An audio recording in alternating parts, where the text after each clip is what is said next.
Alcohol के chemical reactions की बात करेंगे कि अल्कोहल कौन कौन सा केमिकल रिएक्शंस कर सकता है। ज़्यादातर केमिकल रिएक्शंस तो ऑलरेडी मैंने तुम्हें बता रखा है, ठीक है, कि कौन सा रिएक्शंस हो सकता है, पहले के स्लाइड्स में बता दिया है। अब बस हम एनसीईआरटी से गो थ्रू कर लेंगे। बस मैं इतना बताना चाहता हूँ कि अल्कोहल अल्कोहल एक बहुत ही अजीब सा फंक्शनल ग्रुप है जो दो काम कर सकता है। मतलब अल्कोहल जो है वो अपना H प्लस भी रिलीज कर सकता है, H प्लस भी रिलीज कर सकता है। अगर अल्कोहल H प्लस रिलीज करता है तो अल्कोहल बिहेव करेगा एसिड की तरह, ठीक है, अल्कोहल बिहेव करेगा एसिड की तरह। लेकिन लेकिन अगर लेकिन अगर अल्कोहल अपना OH माइनस रिलीज कर दे, अगर अल्कोहल अपना OH माइनस रिलीज कर दे तो यही अल्कोहल बेस की तरह बिहेव करेगा। तो अल्कोहल बिहेव कैसे करता है, जैसे कि मैंने कहा कि दोनों की तरह बिहेव कर सकता है। अगर अल्कोहल ने अपना H प्लस रिलीज किया तो यहाँ पे आ जाएगा negative charge, H plus release कर चुका है, ठीक, क्लियर। तो ये बिहेव करेगा कैसे, एसिड की तरह। या फिर तुम जानते हो किसी के ऊपर अगर नेगेटिव चार्ज होता है तो वो क्या होता है, इलेक्ट्रोफाइल होता है, न्यूक्लियोफाइल होता है, एग्जैक्टली न्यूक्लियोफाइल होता है, न्यूक्लियोफाइल होता है। यहीं पे अगर अल्कोहल अपना OH माइनस रिलीज कर दे तो माइनस अगर रिलीज किया तो कौन सा चार्ज छोड़ जाएगा यहाँ पे, पॉजिटिव। और जिस पे पॉजिटिव चार्ज होता है वो कैसे बिहेव करेगा, इलेक्ट्रोफाइल की तरह, इलेक्ट्रोफाइल की तरह, ठीक। और बिहेवियर कैसा होगा, जो OH माइनस रिलीज करेगा वो क्या होगा, बेसिक होगा। तो अल्कोहल एसिड और बेस दोनों की तरह बिहेव करता है और यही थोड़ा इसे मिस्टीरियस बनाता है, या फिर हम ऐसे कह सकते हैं कि काफी सारे केमिकल रिएक्शंस में पढ़ने पड़ सकते हैं। बट एक बात याद रखना कि अल्कोहल एसिड की तरह बहुत कम ही के साथ बिहेव करता है। मैं डायरेक्टली अगर तुम्हें लिख के बताऊं ना तो अल्कोहल जो है, अल्कोहल एसिड की तरह, अल्कोहल एच एसिड, पहला मेटल के साथ ही हमेशा एसिड की तरह बिहेव करता है, मतलब H प्लस रिलीज करेगा मेटल के साथ। दूसरा, ठीक, जब तुम एस्टर बनाओगे, कार्बोक्सिलिक एसिड और अल्कोहल को आपस में मिक्स करोगे तो वहां पे अल्कोहल अपना H प्लस रिलीज करता है। और तीसरा, ठीक है, अगर तुम ग्रिग्नार्ड्स रिएजेंट की बात करोगे, ग्रिग्नार्ड्स रिएजेंट की बात करोगे, ठीक, तो ग्रिग्नार्ड्स रिएजेंट में भी ग्रिग्नार्ड्स रिएजेंट अल्कोहल का हाइड्रोजन खींच लेता है अपने पास, ठीक। इन तीनों रिएक्शन में अल्कोहल जो है वो एसिड की तरह बिहेव करता है, या तुम क्या कह सकते हो अल्कोहल कैसे बिहेव कर रहा है, न्यूक्लियोफाइल की तरह बिहेव करता है। इसके अलावा बाकी सारे जो रिएक्शंस मैं बताऊंगा उसमें अल्कोहल जो है वो इलेक्ट्रोफाइल की तरह बिहेव करेगा। कुछ एग्जांपल मैं बता देता हूँ, ठीक। जैसे अगर मेरे पास एक अल्कोहल है CH3 CH2OH, और अगर इसका रिएक्शन किसी भी मेटल के साथ करें, बेसिक मेटल ले लेते हैं सोडियम, अगर इसका रिएक्शन सोडियम के साथ करेंगे तो मैंने क्या बताया, क्या हट जाएगा, यहाँ से हाइड्रोजन हट जाएगा और जो मेटल है वो यहाँ पे आके जुड़ जाएगा, CH3 CH2ONA, ठीक। और जो हाइड्रोजन है वो हाइड्रोजन गैस के फॉर्म में बाहर आ जाएगा। इसे एज ए केमिकल टेस्ट भी यूज करते हैं, पता है, ठीक। अगर चेक करना है ना कि तुम्हारे पास जो केमिकल है वो अल्कोहल है या नहीं, तो उसमें बाहर से कोई मेटल डालो, मेटल डालने के बाद थोड़ा सा उसे स्टेयर करो, घुमाओ, और उसके बाद लाइटर लेके आओ, फ्लेम लेके आओ। फ्लेम जैसे ही तुम उस ग्लास के पास लेके आओगे ना, फ्लेम जैसे ही ग्लास के पास लेके आओगे, अगर पॉपिंग साउंड क्रिएट हो रहा है, इसका मतलब है कि उस बीकर में से क्या जनरेट हो रहा है, क्या इवॉल्व हो रहा है, हाइड्रोजन गैस इवॉल्व हो रहा है। और हाइड्रोजन गैस अगर इवॉल्व हो रहा है, इसका मतलब कहीं ना कहीं जो केमिकल तुमने यूज किया है, केमिकल जो तुमने हाथ में लिया हुआ है वो अल्कोहल है, क्योंकि अल्कोहल ही सोडियम या मेटल, किसी भी मेटल के प्रेजेंस में क्या रिलीज करता है, हाइड्रोजन गैस। और एग्जांपल देख लेते हैं, अगर मेरे पास एक CH3OH है और अगर मैं मेटल में मैग्नीशियम ले लूं तो भी रिएक्शन विल बी सेम। क्या रिलीज करेगा, ये हाइड्रोजन रिलीज करेगा, और क्या जुड़ जाएगा यहाँ पे, मैग्नीशियम जुड़ जाएगा, और क्या रिलीज होगा, hydrogen gas. But keep this remember one thing, बहुत इंपॉर्टेंट है कि जो मेटल है उसका वैलेंसी तुम्हें क्रॉस मल्टीप्लाई करना पड़ता है। मतलब ये है कि मैग्नीशियम का वैलेंसी क्या है, याद है कौन से ग्रुप से बिलोंग करता है मैग्नीशियम, सेकंड ग्रुप से। रिमेंबर दैट, बेटा मांगे कार स्कूटर बाप राजी, है ना, तो मांगे मैग्नीशियम ग्रुप 2, ठीक। तो ग्रुप 2 एलिमेंट है मैग्नीशियम, और ग्रुप 2 एलिमेंट है इसलिए इसका वैलेंसी 2 होगा, तो हमें यहाँ पे होल ट्वाइस भी लिखना पड़ेगा। तुम अब क्वेश्चन बोलोगे कि पिछली बार क्यों नहीं किया था, सोडियम का वैलेंसी 1 होता है तो होल 1 थोड़ी लिखने जाएंगे, है ना, तो यहाँ पे 1 नहीं आएगा। बट मैग्नीशियम के केस में यहाँ पे होल थ्राइस आएगा, और ऑर्गेनिक कंपाउंड का वैलेंसी 1 होता है इसलिए यहाँ पे कुछ नहीं लिखते हम। तो जो भी मेटल है उसका जो वैलेंसी आएगा वो होल में आएगा। जैसे कुछ लोगों को समझ नहीं आया होगा तो मैं दूसरा एग्जाम्पल दे दूँ। मेरे पास यहाँ पे एक टर्शियरी अल्कोहल है और इसका रिएक्शन मैं एल्यूमिनियम के साथ कर रहा हूँ। एल्यूमिनियम इज ऑब्वियसली मेटल, कुछ लोग बोलेंगे मेटलॉइड है, मेटल, ठीक है, मेटलॉइड भी है, बट वो सारी बातें पी ब्लॉक में, यहाँ नहीं। तो CH3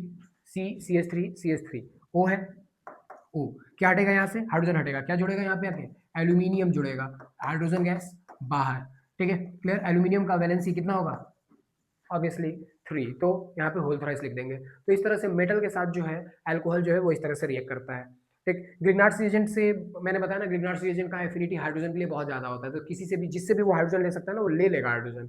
फॉर एग्जाम्पल अगर मेरे पास ग्रिग्नार्ड्स रिएजेंट है RMgX, और अगर मैंने कोई एल्कोहल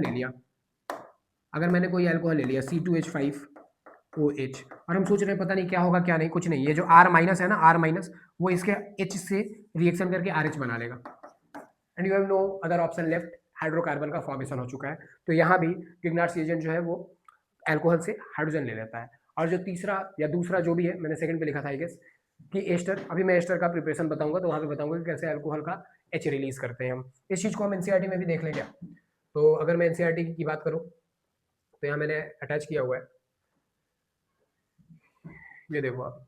अच्छा, ये जो ऊपर दिख रहा है, मैंने क्वेश्चन भी अटैच किया था, मैं बताना भूल गया, ये बॉइलिंग पॉइंट का ऑर्डर इंक्रीजिंग ऑर्डर में लगाना है, जैसा कि मैंने बताया था, मॉलिक्यूलर मास जिसका ज़्यादा होगा उसका बॉइलिंग पॉइंट ज़्यादा होगा।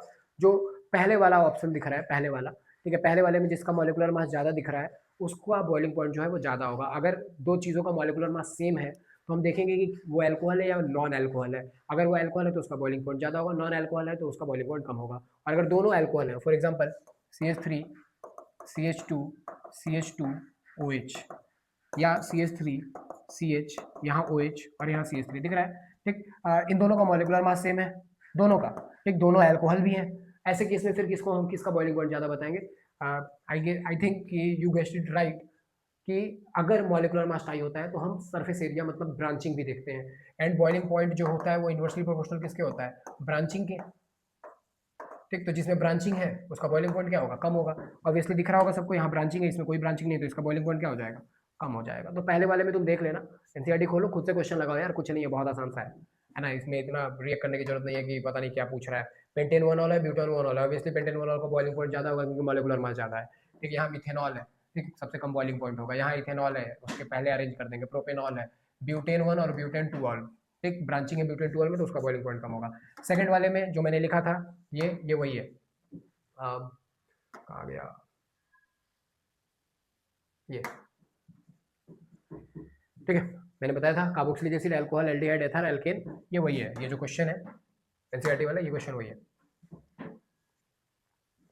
ये अल्कोहल, एल्केन, एल्डिहाइड और एथर, ठीक है, क्लियर, फाइन, दिख रहा है, देखना।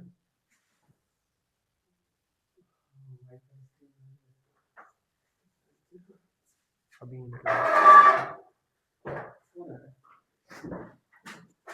डिस्कनेक्ट भी हो गया होगा।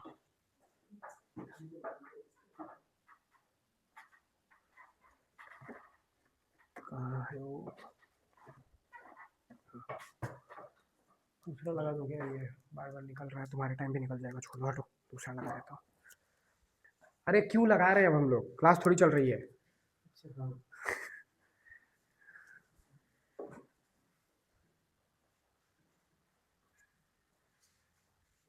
हाँ नहीं, अभी हाँ हो गया, उधर वाला भी बंद हो गया, हाँ ठीक है।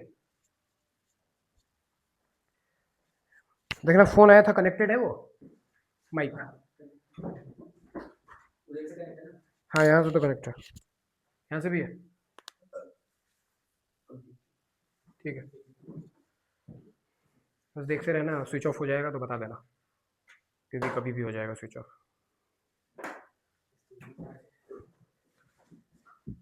ठीक है।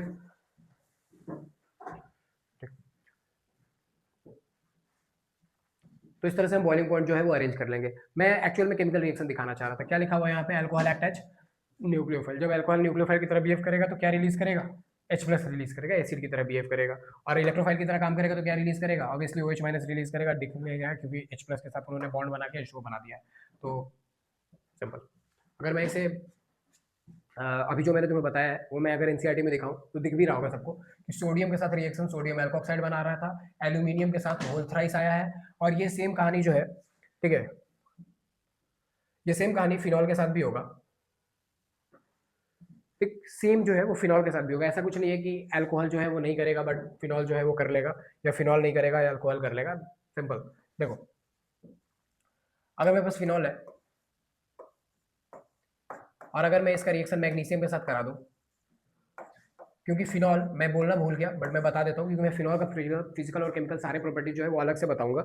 लेकिन you have to remember this, मैंने कहा अल्कोहल एसिड और बेस दोनों है, but phenol is only acid. ठीक, एसिडिक है बिहेवियर में फिनॉल, वो बेसिक नहीं है, वो हमेशा H+ रिलीज करेगा। तो उस मामले में तुम श्योर रहना कि फिनॉल जब भी अपना केमिकल रिएक्शन परफॉर्म करेगा वो OH नहीं रिलीज करेगा। वैसे भी तुम जानते हो बेंजीन से जुड़े हुए ग्रुप को नहीं हटा सकते, तो OH तो वैसे भी नहीं हट सकता।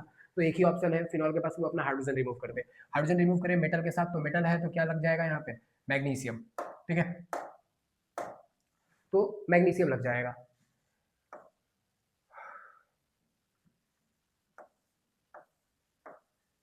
और मैग्नीशियम का वैलेंसी कितना है, 2, तो होल ट्वाइस लगाना पड़ेगा। तो ऐसा ही कुछ यहाँ पे भी लिखा हुआ है। ठीक, उसके बाद हम आ जाते हैं, बहुत सिंपल सा रिएक्शन है। और जब हम अल्कोहल का H रिलीज कर ही रहे हैं, तो क्यों ना हम इसी टाइम पे अल्कोहल के एसिडिक कैरेक्टर के बारे में भी बात कर लें। ठीक, कि अल्कोहल में कौन ज़्यादा एसिडिक है और कौन कम एसिडिक है ना। ठीक, तो अल्कोहल, वैसे तो अल्कोहल का एसिडिक और बेसिक बिहेवियर हम नहीं देखेंगे, लेकिन फिर भी अगर तुमसे अल्कोहल पूछे कि अल्कोहल एसिड है या बेस है, या उसे अरेंज करो एसिडिक या बेसिक बिहेवियर में, तो कुछ टर्म्स है जो मैं बताना चाहता हूँ, वो ये।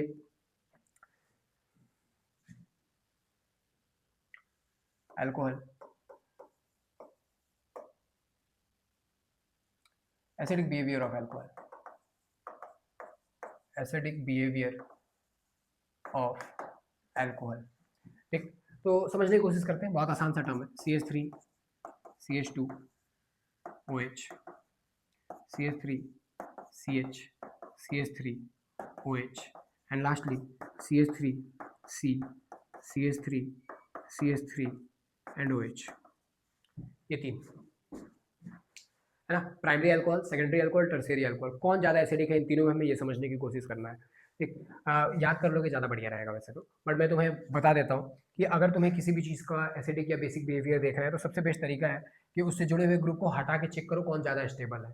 फॉर एग्जाम्पल, अगर मैंने यहाँ से OH हटा दिया, ठीक है, तीनों से अगर मैं OH हटा दूँ, तीनों से OH हटा दूँ और स्टेबिलिटी देखूँ तीनों का, ठीक है, तो तीनों से मैंने OH हटा दिया,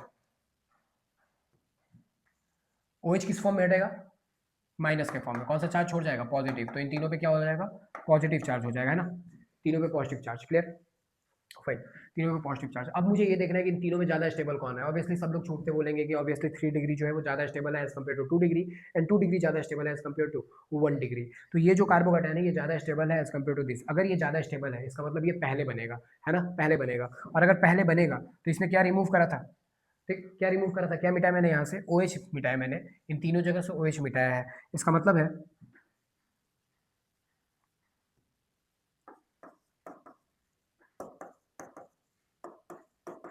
इसका मतलब है कि यहाँ से OH जो है वो सबसे पहले निकलेगा, क्योंकि OH निकलने के बाद ये ज़्यादा स्टेबलाइज हो रहा है, OH सबसे पहले निकलेगा। और अगर OH सबसे पहले निकलेगा तो ये एसिड है या बेस है। ठीक, OH कौन रिलीज करता है, एसिड रिलीज करता है या बेस रिलीज करता है, ऑब्वियसली बेस रिलीज करता है, तो ये सबसे ज़्यादा बेसिक होगा। तो टर्शियरी अल्कोहल सबसे ज़्यादा बेसिक होता है। इसका मतलब है कि प्राइमरी सबसे ज़्यादा एसिडिक होगा, मतलब उल्टा होता है।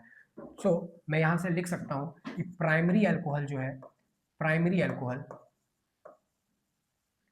वो ज़्यादा एसिडिक होगा as compare to secondary alcohol, और सेकेंडरी अल्कोहल ज़्यादा एसिडिक होगा किससे, टर्शियरी अल्कोहल से, टर्शियरी अल्कोहल से। तो प्राइमरी अल्कोहल ज़्यादा एसिडिक है सेकेंडरी से, और सेकेंडरी ज़्यादा एसिडिक है टर्शियरी से। इस बात को याद रखना, पेपर में सीधे सीधे पूछ लेगा। अगर कुछ और भी ऐड कर दूं मैं इसमें, ठीक है, अगर मैं कुछ और भी ऐड कर दूं इसमें, जैसे अगर मेरे पास दो अल्कोहल है, एक alcohol CH3 CH2 CH2 OH है, और एक अल्कोहल है CH3 CH2 CH NO2 OH। और एक और अल्कोहल ले लेता हूँ समझाने के लिए, CH3 CH NO2 CH2 OH। और मैं ये जानना चाहूँ, बताओ इन दोनों में, सॉरी इन तीनों में ज़्यादा एसिडिक कौन है। एक काम करो, फिर से हटा लो OH को, और ये देखो OH हटाने के बाद ज़्यादा स्टेबल कौन है। जो ज़्यादा स्टेबल होगा वो उतना ही ज़्यादा बेसिक होगा। एसिडिक बताना है तो उल्टा कर देना उसका, सीधा सीधा बात है। तो OH हटा दो, क्या बना दो इनके ऊपर, positive charge, positive positive positive. और देखो कौन ज़्यादा स्टेबल हो रहा है। तुम बोलोगे ऑब्वियसली कि ये ज़्यादा स्टेबल नहीं, एक बार देखो ध्यान से, यहाँ जुड़ा है NO2 और यहाँ भी जुड़ा है NO2। NO2 का बिहेवियर इलेक्ट्रॉन विड्रॉइंग होता है, और मैंने बेसिक्स में बता रखा है इसे। एक तो NO2 का बिहेवियर इलेक्ट्रॉन विड्रॉइंग होता है, तो ये इलेक्ट्रॉन खींचेगा, तो ये जो NO2 है, ये इलेक्ट्रॉन अपनी तरफ पुल करेगा, ये जो NO2 है इलेक्ट्रॉन अपनी तरफ पुल करेगा। और अगर इलेक्ट्रॉन पुल करेगा, खींचेगा, अगर इलेक्ट्रॉन खींच रहा है इलेक्ट्रॉन, तो ऑलरेडी उसके पास डेफिशिएंसी, ऑलरेडी पॉजिटिव चार्ज है, मतलब उसे नेगेटिव चाहिए, और NO2 उसमें से और इलेक्ट्रॉन खींच रहा है, इसका मतलब पॉजिटिव चार्ज क्या कर रहा है, इंक्रीज कर रहा है, और यहाँ भी पॉजिटिव चार्ज क्या कर रहा है, इंक्रीज कर रहा है। इसका मतलब ये हुआ कि ये उतना ही कम स्टेबल होगा, उतना ही कम स्टेबल होगा, और कम स्टेबल होगा तो नहीं बनेगा फिर। इसका मतलब है कि अगर किसी भी अल्कोहल में इलेक्ट्रॉन विड्रॉइंग ग्रुप जोड़ दिया जाए तो वो OH रिलीज नहीं कर पाएगा। इसका मतलब है कि वो लेस बेसिक हो जाएगा, दैट मीन्स कि उसका एसिडिक कैरेक्टर ज़्यादा होगा। अगर तुम्हें नहीं समझ आया, मैं इसे शॉर्ट फॉर्म में लिख देता हूँ, क्योंकि बहुत लंबा खींच के कोई मतलब नहीं है।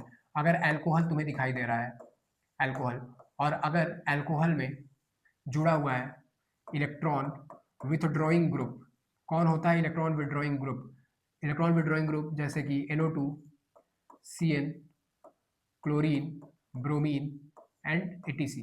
अगर कोई इलेक्ट्रॉन डोनेटिंग ग्रुप जुड़ा हुआ है, इलेक्ट्रॉन विड्रॉइंग सॉरी, तो ये इसके एसिडिक कैरेक्टर को इंक्रीज करेगा, एसिडिक कैरेक्टर को इंक्रीज करेगा। वहीं पे इसी अल्कोहल में अगर इलेक्ट्रॉन डोनेटिंग ग्रुप जुड़ा हो, इलेक्ट्रॉन डोनेटिंग ग्रुप कौन होता है, कार्बन कंटेनिंग कंपाउंड, कार्बन, एक कार्बन, दो कार्बन, तीन कार्बन, ठीक है, कुछ भी, OCH3 लिखा है मैंने, ठीक। तो ये इलेक्ट्रॉन डोनेटिंग ग्रुप होगा, और अगर इलेक्ट्रॉन डोनेटिंग ग्रुप लगा होगा तो ये इसके एसिडिक कैरेक्टर को कम करेगा, ठीक। तो ध्यान रखना सब लोग कि एसिडिक कैरेक्टर जो है,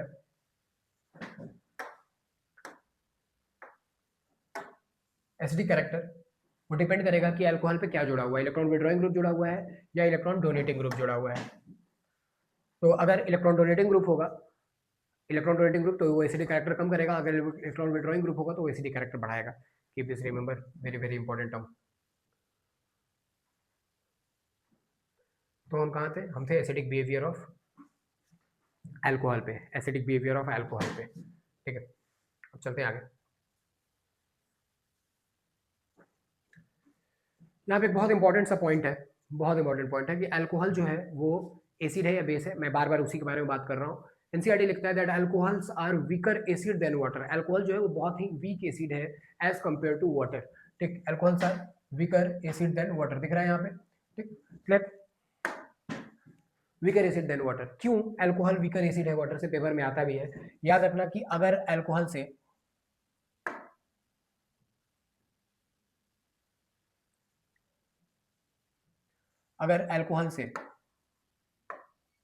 हाइड्रोजन हटा दो तो दैट बिकम्स एल्कोक्साइड। हाइड्रोजन हटा दिया मैंने, आरओ माइनस बन गया है, एल्कोक्साइड है, आरओ माइनस। अगर इसमें वाटर डालें, हम वाटर ऐड करें तो पता है क्या होता है, वाटर अगर ऐड करोगे तो ये वाटर से H+ गेन करके खुद को अल्कोहल में कन्वर्ट कर लेता है, और OH- जो है वो फॉर्म कर लेता है, ठीक। तो जब मेरे पास एक एल्कोक्साइड वो वाटर के प्रेजेंस में ROH बना लेता है। देखो हो क्या रहा है, जो एल्कोक्साइड है वो वाटर से H+ ले रहा है, इसका मतलब H+ देने वाला कौन, वाटर, और जो H+ देगा उसको क्या बोलेंगे, एसिड, और जो H+ लेगा उसे क्या बोलेंगे हम, ऑब्वियसली बेस। तो एल्कोक्साइड आयन ने H+ गेन करा है, इसका मतलब एल्कोक्साइड आयन कैसा हो जाएगा, बेस हो जाएगा। वो भी गेन किससे करा है, वाटर से गेन करा है। अगर अल्कोहल ज्यादा एसिडिक होता वाटर से तो वो वाटर से कभी H+ एक्सेप्ट ही नहीं कर सकता था, ठीक है, क्लियर। रिएक्शन कुछ नहीं होता, मिक्स्ड भी नहीं होता, कुछ नहीं होता। लेकिन यहाँ पे हम देख रहे हैं कि अल्कोक्साइड जो है वो वाटर से H+ गेन कर रहा है, जो कि शो करता है कि अल्कोहल एक वीकर एसिड है वाटर से भी, and that's why this is very important question, ठीक। आंसर क्या लिखेंगे, आंसर लिखेंगे ये जो एनसीईआरटी में लिखा हुआ, मार्क कर सकते हो तुम अपने एनसीईआरटी में, ठीक। कि this reaction shows that water is a better proton donor, है ना, water is a better proton donor than alcohol, ये लिख सकते हो। या फिर दूसरा भी लिख सकते हो कि an alkoxide ion is a better proton acceptor than hydroxide ion, which suggests that the alkoxide are a stronger base, ठीक। तो दो तरीके से लिख सकते हो, या तो ये बेटर प्रोटॉन डोनर है या तो ये बेटर प्रोटॉन एक्सेप्टर है, ठीक। और एक और बात जो मैं चिल्ला चिल्ला के तब से बोल रहा हूँ कि अल्कोहल और फिनॉल में ज्यादा एसिडिक कौन होगा, फिनॉल। फिनॉल कभी भी बेसिक नहीं होगा, और वही हमारा अगला टॉपिक है, and that is acidity of phenol. Phenol acidic क्यों है बिहेवियर में, फिनॉल के एसिडिक होने के पीछे का रीजन बहुत आसान सा है कि अगर फिनॉल को देखो तुम, और फिनॉल अगर अपना हाइड्रोजन रिलीज कर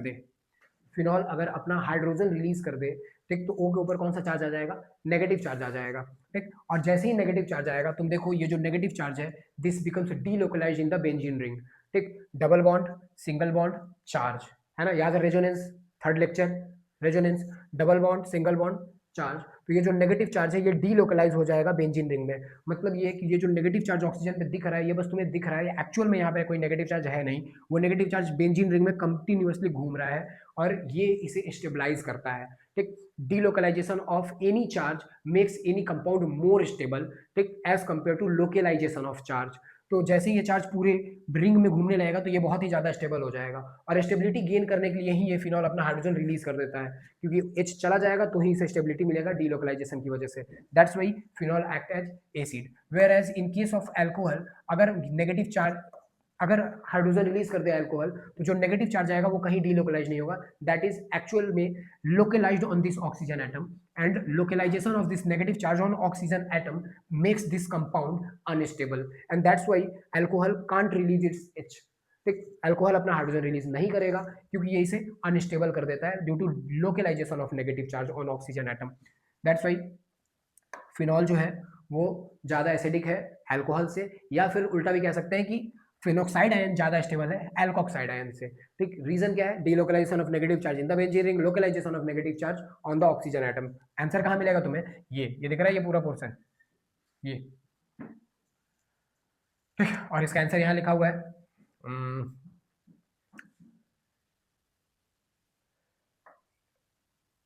ये increase in ionization of phenol, यहाँ लिखा हुआ है in alkoxide ion the negative charge is localized on oxygen atom, while in phenoxide ion the charge is delocalized in the benzene ring. तो हमें यही लिखना पड़ेगा, यहाँ पे फिनॉल का रेजोनेटिंग स्ट्रक्चर बना हुआ है, बट हम यही लिखेंगे। अगर हमसे पेपर में पूछ लिया that which is more acidic, alcohol और phenol, and explain why, then you have to write that negative charge on oxygen atom of phenoxide ring makes it more stable due to delocalization of negative charge in the benzene ring, whereas alkoxide ion, presence of negative charge in alkoxide ion makes it unstable due to localization of negative charge on the oxygen atom. ठीक है, clear, fine. एक और question आता है यहाँ से, ये जो नीचे लिख रखा है मैंने, ये पूछते हैं ना, पता है ये पूछते हैं कि which is more stable, phenol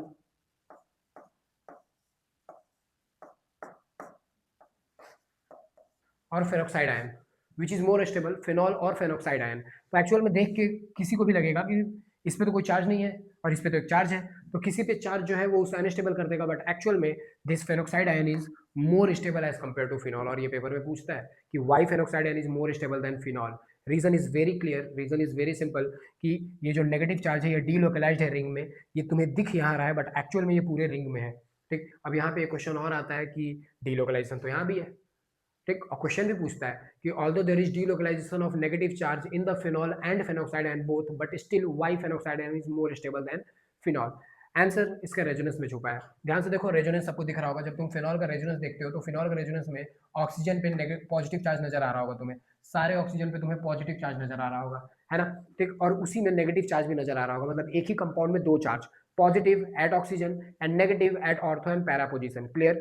but वहीं पे जब तुम फिनोक्साइड के रेजोनेटिंग स्ट्रक्चर की तरफ देखते हो तो तुम्हें ऑक्सीजन पे कोई भी चार्ज नजर नहीं आता है, वेयर एज तुम्हें वो नेगेटिव चार्ज केवल बेंजीन रिंग के ऊपर दिखाई देता है। जब तुम रेजोनेंस बनाओगे, जो कि मैंने रेजोनेंस समझा दिया है पहले भी, ठीक, तो ऑक्सीजन पे कोई चार्ज ही नहीं होगा, मतलब कि फेनोक्साइड आयन के केस में केवल एक चार्ज प्रेजेंट होगा पूरे बेंजीन रिंग में, and that is negative charge. But in case of phenol, ठीक, वहां पे दो चार्ज प्रेजेंट होंगे, एक पॉजिटिव एक नेगेटिव पूरे फिनॉल में, एंड इसको कहते हैं चार्ज सेपरेशन। और चार्ज सेपरेशन की वजह से कोई भी कंपाउंड अनस्टेबल हो जाता है। तो यहाँ पे चार्ज सेपरेशन है, मतलब कि पॉजिटिव नेगेटिव चार्ज जो है वो एक ही कंपाउंड में है, इसको चार्ज सेपरेशन बोलेंगे। वहीं पे यहाँ पे केवल नेगेटिव चार्ज है, एक ही कंपाउंड में एक ही चार्ज है, ये ज्यादा स्टेबल होगा। तो यहाँ देखो लिखा हुआ है peroxide ion more stable and favors the ionization of phenol. Although there is also charge delocalization in phenol, its resonance structure have charge separation. Charge separation. ठीक, charge separation due to which the phenol molecule is less stable than phenol. ठीक, तो charge separation की वजह से phenoxide ion जो है वो ज्यादा स्टेबल हो जाएगा एज कम्पेयर टू फिनॉल, क्योंकि फेनोक्साइड आयन में चार्ज सेपरेशन नहीं होता। ठीक है, ध्यान रखना, ये सारी चीजें काफी ज्यादा इंपॉर्टेंट है। ये एसिडिक स्ट्रेंथ के बारे में पूछ रहा है, इसमें देखो फिनॉल, अच्छा ये भी बता दूं मैं तुम लोगों को,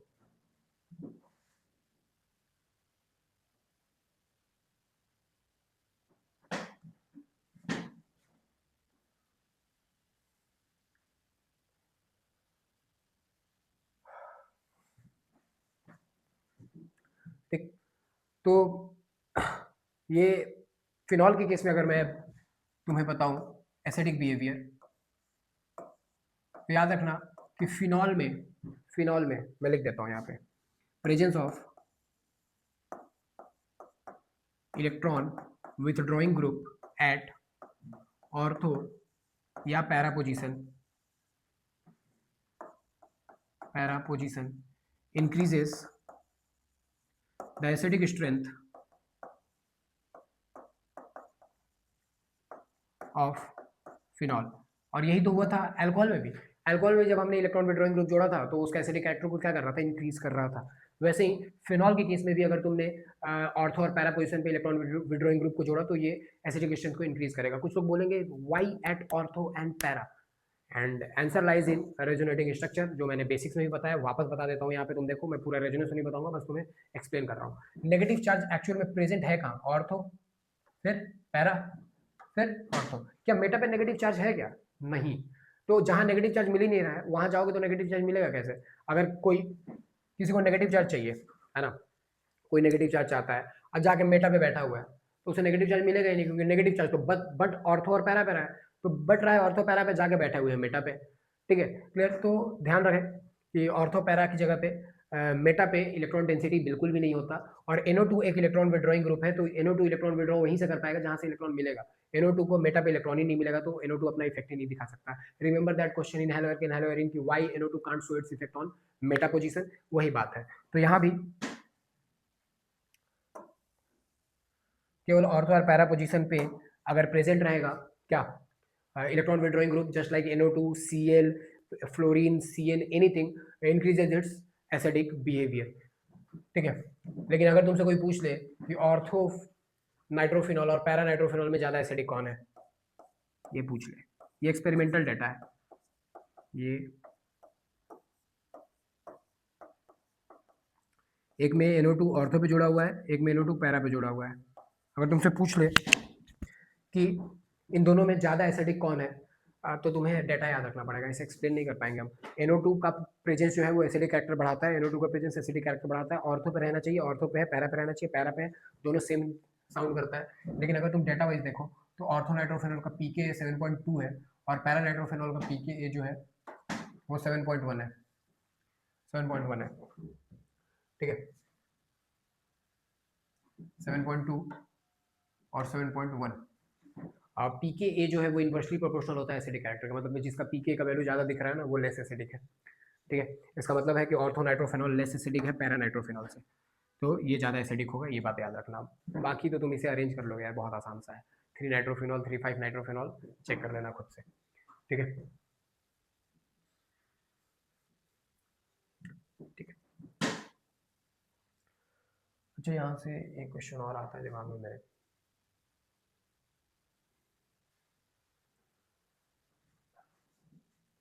अगर मैं तुमसे पूछूं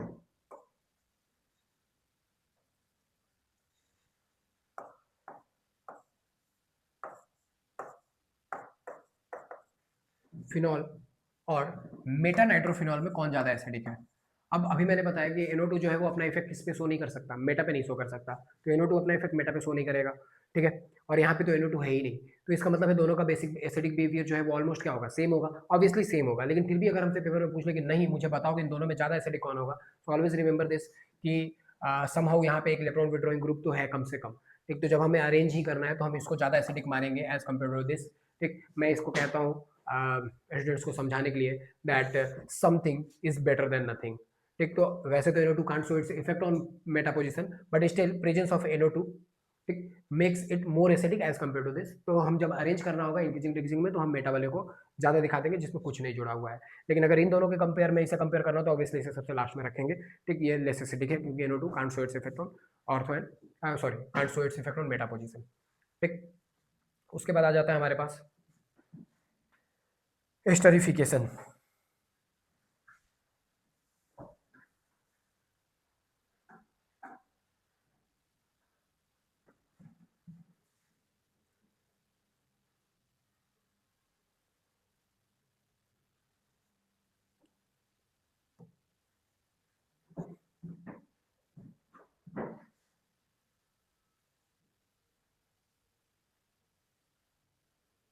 ठीक है।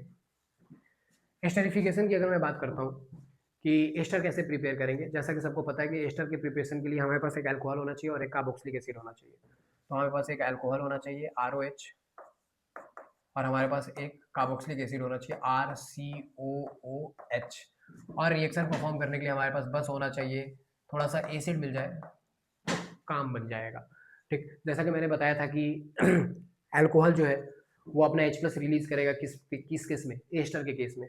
तो अल्कोहल जो है वो एस्टर के केस में H रिलीज करेगा और कार्बोक्सिलिक एसिड एस्टर के केस में अपना OH रिलीज करता है। ये H और ये OH मिलके आपस में क्या बना लेंगे, ये दोनों आपस में मिलके H2O बना लेंगे। तो ये दोनों मिलके H2O बना लेंगे। जो बच गया उसको हम आपस में जोड़ देंगे। क्या बच गया, R' C double bond O, ये जो CO तुम देख रहे हो ये C डबल बॉन्ड O है।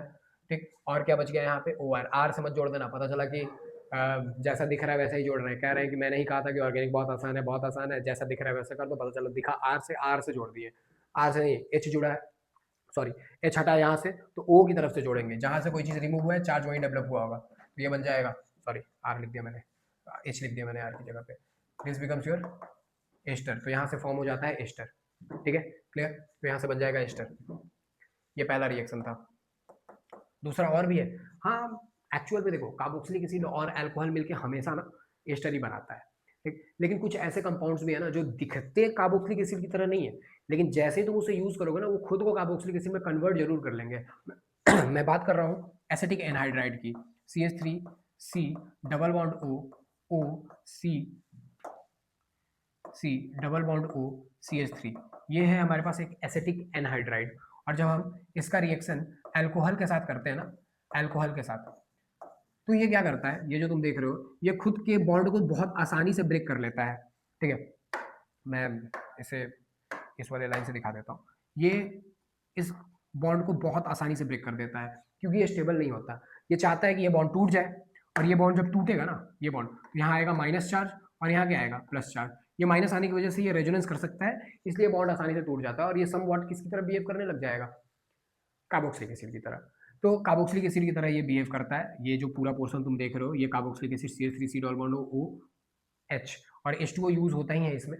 ठीक, तो एक OH जो है वो इस वाले पे आके जुड़ जाता है, तो ये कार्बोक्सिलिक एसिड में कन्वर्ट हो जाता है। कार्बोक्सिलिक एसिड और alcohol again gives you ester. ठीक, तो मैं लिख देता हूँ इसे, ये हो गया CH3C डबल बॉन्ड O और यहाँ पे आके जुड़ जाता है R। ठीक है, क्लियर। इसका H हट जाता है, OR जाके वहाँ पे जोड़ दिया मैंने, इसका O और उसका H मिलके H2O बना लेगा।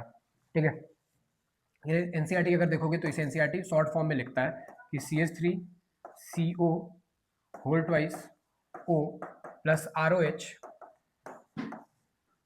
Gives out CH3C double bond OR' plus H2O plus एक कार्बोक्सिलिक एसिड और बन जाएगा CH3COOH। क्योंकि एक ही यूज किया ना हमने, एक तो बच गया, वो तो एक जो बच गया उसको साइड में लिख देंगे हम। तो यहाँ पे दूसरा रिएक्शन है, दोनों रिएक्शन एक्चुअल में सेम है, कार्बोक्सिलिक एसिड और अल्कोहल गिव्स यू एस्टर। ठीक है, उसका तीसरा और आखिरी तरीका है एसिड हैलाइड। ये सबसे बढ़िया तरीका है, सबसे बढ़िया, काफी काम करता है। क्यों बढ़िया है अभी बताता हूँ मैं, पहले तो एसिड हैलाइड बना लेता हूँ। Acid halide, remember this thing, और तुम्हें लेना है एक अल्कोहल R' रिएक्शन में कैटलिस्ट डाल देंगे पायरिडीन, ये H रिलीज करेगा और ये रिलीज करेगा Cl। हाइड्रोजन का एफिनिटी क्लोरीन के लिए काफी ज्यादा होता है। ठीक है, तो हाइड्रोजन जो है वो क्लोरीन के साथ रिएक्ट करके बना लेगा HCl, तो यहाँ से HCl बाहर हो जाएगा। इस बार कोई वाटर रिलीज नहीं होता।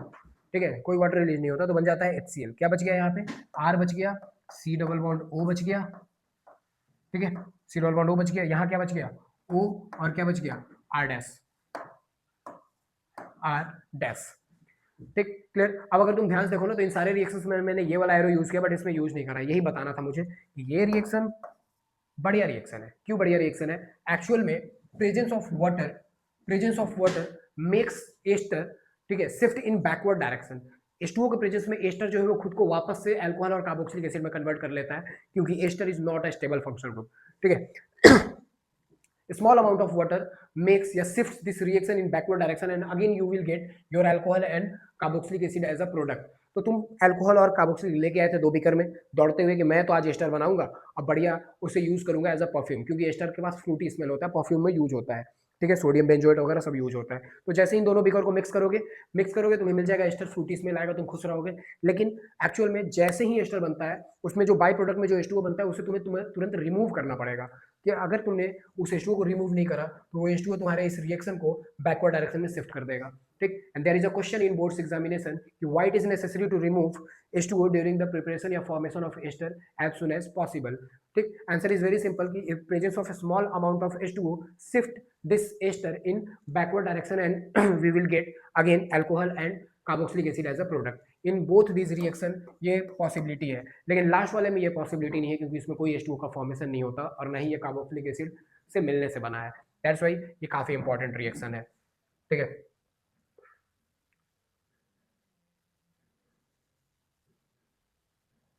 तो इसे मैं एनसीईआरटी में दिखा देता हूँ कहाँ लिखा हुआ है, तो आप लोग चेक कर सकते हैं। एस्टरिफिकेशन है ना, ठीक, एस्टरिफिकेशन, इसमें ये और ये। अब तुम बोलोगे ये तो अजीब सा दिख रहा है, यहाँ पे कुछ AR करके लिखा हुआ है। एक्चुअल में मैंने यहाँ पे ये जो अभी रिएक्शन लिखा है इसमें मैंने बस ROH लिखा था ना, R इज एलिफेटिक, यहाँ पे हम बेंजीन भी यूज कर सकते हैं। तो इन सब में R की जगह पे ना बेंजीन मतलब कि फिनॉल भी यूज कर सकते हैं, इक्वली इंपॉर्टेंट है, इक्वली होगा। तो अगर मैं एक फिनॉल ले लूँ,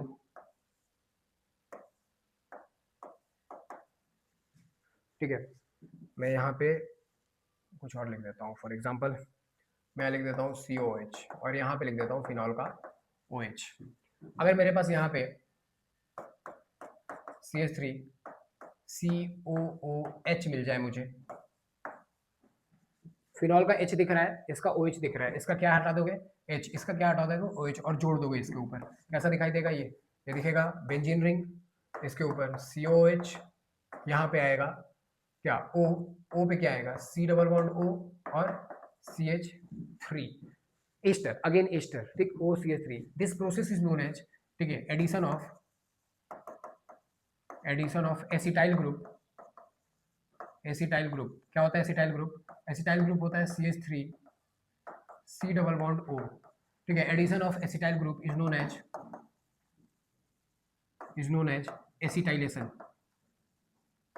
एज एसिटाइलेशन, ठीक है, क्लियर। तो जब भी तुम्हारे पास कोई फिनोलिक ग्रुप हो या कुछ भी ऐसा हो और अगर तुमने उसका रिएक्शन किसी के साथ कराया है, केवल यही नहीं है, वो अभी जो एसिड हाइड्राइड ले लिया, एसिटिक एनहाइड्राइड ले लिया, कुछ भी ले लिया, तो तुम्हें एसिटाइलेशन या ये ग्रुप मिल जाएगा, ठीक है।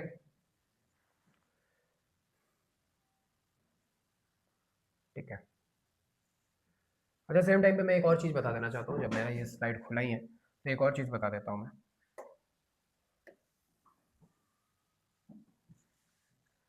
देखो, जैसे कि मैंने तुम लोग को बताया कि अगर तुम्हारे पास अल्कोहल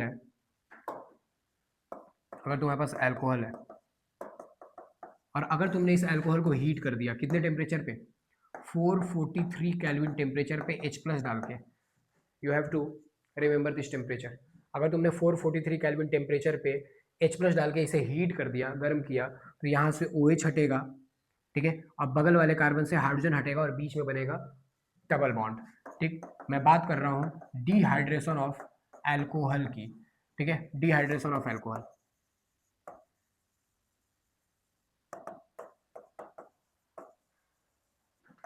डिहाइड्रेशन ऑफ अल्कोहल, तो थोड़ी देर पहले मैं बता भी रहा था कि अगर अल्कोहल को हम गर्म करते हैं ना, हीट करते हैं, ठीक, तो वो खुद को एल्कीन में कन्वर्ट कर लेता है, बट टेम्परेचर बहुत प्रिसाइजली ध्यान रखना होगा। That temperature is 443 kelvin. अगर टेम्परेचर 443 केल्विन से कम रहता है तो वो एथर में भी कन्वर्ट हो सकता है, अभी उस पर भी आऊंगा मैं।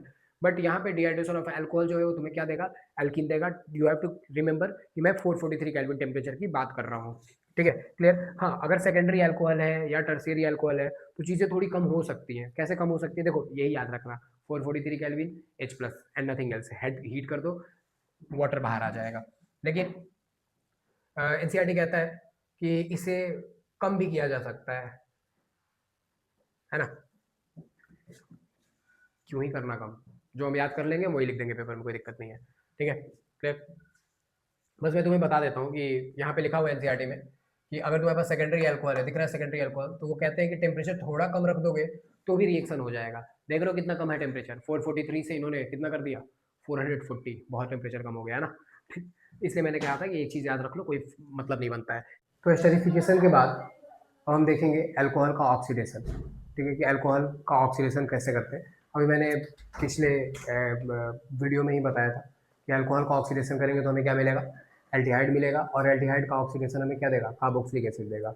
लेकिन प्राइमरी अल्कोहल का ऑक्सीडेशन तुम्हें क्या देगा, एल्डिहाइड, और सेकेंडरी अल्कोहल का ऑक्सीडेशन क्या देगा, कीटोन देगा, और tertiary alcohol can not be oxidized further, पता ही है। ठीक, वापस बता देता हूँ मैंने कहा कि अगर हमारे पास कोई अल्कोहल है RCH2 और OH, और अगर हमने इसका ऑक्सीडेशन किया, अगर हमने इसका ऑक्सीडेशन किया तो ऑक्सीडेशन में रिमूवल ऑफ हाइड्रोजन होता है। एक हाइड्रोजन जो है वो यहाँ से रिमूव होगा और एक हाइड्रोजन यहाँ से रिमूव होगा, और दोनों के बीच में बन जाएगा डबल बॉन्ड O, तो RCH डबल बॉन्ड O, ये मेरा एल्डिहाइड है। कीटोन में भी सेम ही होगा। अगर हमारे पास एक सेकेंडरी अल्कोहल है, एक सेकेंडरी अल्कोहल है अगर हमारे पास, और अगर हमने इसका ऑक्सीडेशन किया तो एक हाइड्रोजन यहाँ से हटेगा और एक हाइड्रोजन कार्बन से हटेगा, और बीच में क्या बन जाएगा, डबल बॉन्ड O। तो ऑलरेडी मैं बता चुका हूँ इसके बारे में। ठीक, मैं बस एनसीईआरटी में दिखा देता हूँ कि कहाँ पे लिखा हुआ है ये सारी चीज़ें। ठीक, ताकि तुम पढ़ सको, देख सको कि बुक में है ये सारी चीज़ें जो है वो कहाँ पे मेंशन है। तो हम देख सकते हैं कि अल्कोहल का ऑक्सीडेशन जो है, अल्कोहल का ऑक्सीडेशन हमें एल्डिहाइड दे रहा है, और एल्डिहाइड का ऑक्सीडेशन हमें कार्बोक्सिलिक एसिड दे रहा है। ठीक, एल्डिहाइड के ऑक्सीडेशन के लिए जो ऑक्सीडाइजिंग एजेंट यूज़ करेंगे, क्या यूज़ करेंगे, टॉलिंस रिएजेंट। बताया था क्या था फॉर्मूला टॉलिंस का, AgNH3 होल ट्वाइस और पूरे के ऊपर पॉजिटिव चार्ज। ठीक है, तो एल्डिहाइड से हम कार्बोक्सिलिक एसिड चले जाएंगे। ठीक, यहाँ से यहाँ जाने के लिए क्या यूज कर सकते हैं, CrO3 यूज कर सकते हैं, और क्या यूज कर सकते हैं, PCC यूज कर सकते हैं, और क्या यूज कर सकते हैं, कॉपर 573 केल्विन यूज कर सकते हैं। ठीक है, तो ऑलरेडी बता चुका हूँ। PCC जो है वो अगर तुम्हारे चेन में कहीं डबल बॉन्ड नजर आ रहा है तो PCC यूज करना, क्योंकि PCC डबल बॉन्ड पे अटैक नहीं करता है, डबल बॉन्ड को ऑल्टर नहीं करता। तो PCC जो है वो इसके ऊपर काम करेगा। बाकी तुम CrO3, कॉपर 573 कुछ भी यूज कर सकते हो। बट टर्शियरी अल्कोहल में, tertiary alcohol can not be oxidize further. उल्टा कॉपर 573 केल्विन पे ये डिहाइड्रेशन कर लेता है और खुद को किसमें कन्वर्ट कर लेता है, एल्कीन में, जैसा कि मैं ऑलरेडी बता चुका हूँ। ठीक है, क्लियर। तो अब हम बात करेंगे रिएक्शन ऑफ फिनॉल का। ठीक, हमने अल्कोहल के सारे रिएक्शंस के बारे में बात कर ली है। अब हम फिनॉल के रिएक्शन की बात करेंगे। फिनॉल,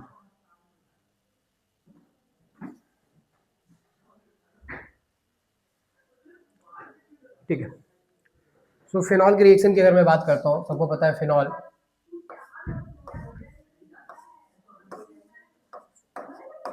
फिनॉल का बिहेवियर कैसा होता है, एसिडिक, ऑलरेडी बता चुका हूँ मैं। फिनॉल एसिडिक होता है। अल्कोहल एसिडिक और बेसिक दोनों की तरह बिहेव करता है, लेकिन फिनॉल जो है वो एसिडिक है। तो ये अपना क्या रिलीज करेगा, H रिलीज करेगा। अगर मैं रिएक्शन की बात करूँ तो ऑलरेडी मैंने बेसिक्स की क्लास में नाइट्रेशन, सल्फोनेशन, हेलोजिनेशन, ठीक है, और फ्रीडरक्राफ्ट एल्काइलेशन और फ्रीडरक्राफ्ट एल्काइलेशन, ये सब कुछ मैं बता चुका हूँ। वापस से ये सारी बातें बताऊंगा, थोड़ा जल्दी बताऊंगा मैं। ठीक है, जैसा कि नाइट्रेशन की बात करूंगा, अगर मैं फिनॉल के नाइट्रेशन की बात करता हूँ, तो अगर मैं यहाँ फिनॉल ले लूँ और अगर मैं इसका करूँ नाइट्रेशन, सबको पता है नाइट्रेशन का रिएजेंट क्या बताया था मैंने, कॉन्सेंट्रेटेड HNO3, कॉन्सेंट्रेटेड HNO3, और साथ में क्या बताया था, कॉन्सेंट्रेटेड H2SO4, कॉन्सेंट्रेटेड H2SO4। ठीक है, कॉन्सेंट्रेटेड HNO3 और कॉन्सेंट्रेटेड H2SO4 अगर मैं यूज़ करूँगा तो क्या जुड़ता है, NO2 किस पे जुड़ता है, ऑर्थो और पैरा पे। बट ऑर्थो पैरा पे सब पे नहीं, वो डिसाइड करेगा बेंजीन से जुड़ा हुआ ग्रुप। बेंजीन पे क्या जुड़ा हुआ है, OH जुड़ा हुआ है। मैंने कहा था अगर बेंजीन पे NO2 जुड़ा होगा, CN जुड़ा होगा और C डबल बॉन्ड वाला कोई भी ग्रुप जुड़ा होगा तो वो मेटा डायरेक्टिंग होता है। इसके लिए तुम्हें जो दिख रहा है उसमें ऑर्थो और पैरा पे जोड़ेंगे। तो OH दिख रहा है तो यहाँ पे NO2 कहाँ जोड़ेंगे, ऑर्थो और पैरा पे। बट एक चीज़ याद रखना तुम लोग कि पूरे के पूरे फंक्शनल ग्रुप्स में OH जो है वो सबसे स्ट्रॉन्ग रिंग एक्टिवेटर होता है, सबसे स्ट्रॉन्ग रिंग एक्टिवेटर होता है। और स्ट्रॉन्गेस्ट रिंग एक्टिवेटर होने की वजह से केवल phenol, only in case of phenol, अगर तुमने कॉन्सेंट्रेटेड नाइट्रिक एसिड यूज कर लिया, कॉन्सेंट्रेटेड नाइट्रिक एसिड, तो NO2 तीनों पोजीशन पे जोड़ देता है, ऑर्थो और पैरा जितने पोजीशन तुम देख रहे हो सब पे जोड़ देता है। ठीक है, नाम हो जाएगा इसका 2,4,6 ट्राई नाइट्रो फिनॉल। और सारे पोजीशन पे जोड़ने की वजह से, या सारे पोजीशन पे जुड़ने का वजह जो है वो इसका स्ट्रॉन्ग रिंग एक्टिवेशन बिहेवियर है, स्ट्रॉन्ग रिंग एक्टिवेशन बिहेवियर। ठीक, क्लियर। और इसका जो कॉमन नेम है वो है पीक्रिक एसिड।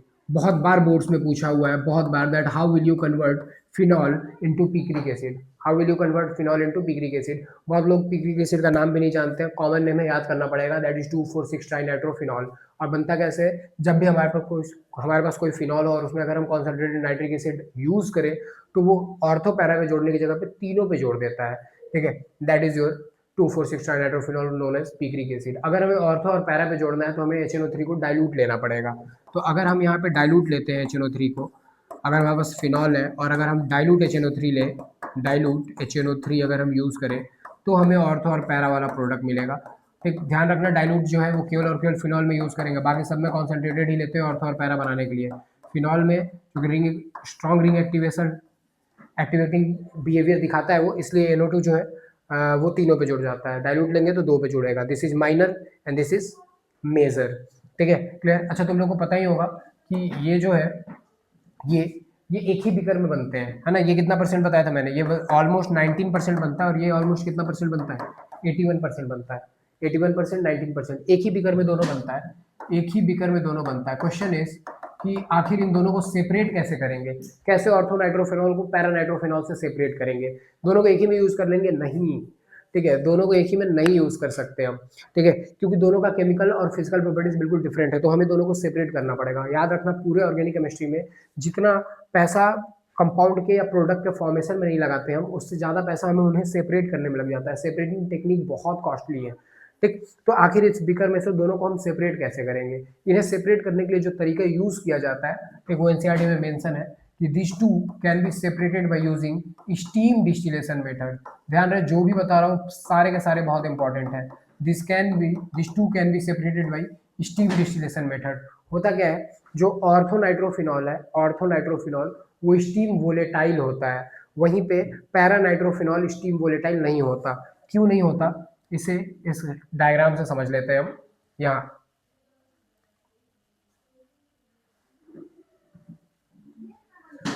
देखो, यहाँ पे ये जो है, मैं यहाँ बना भी देता हूँ, हमारे पास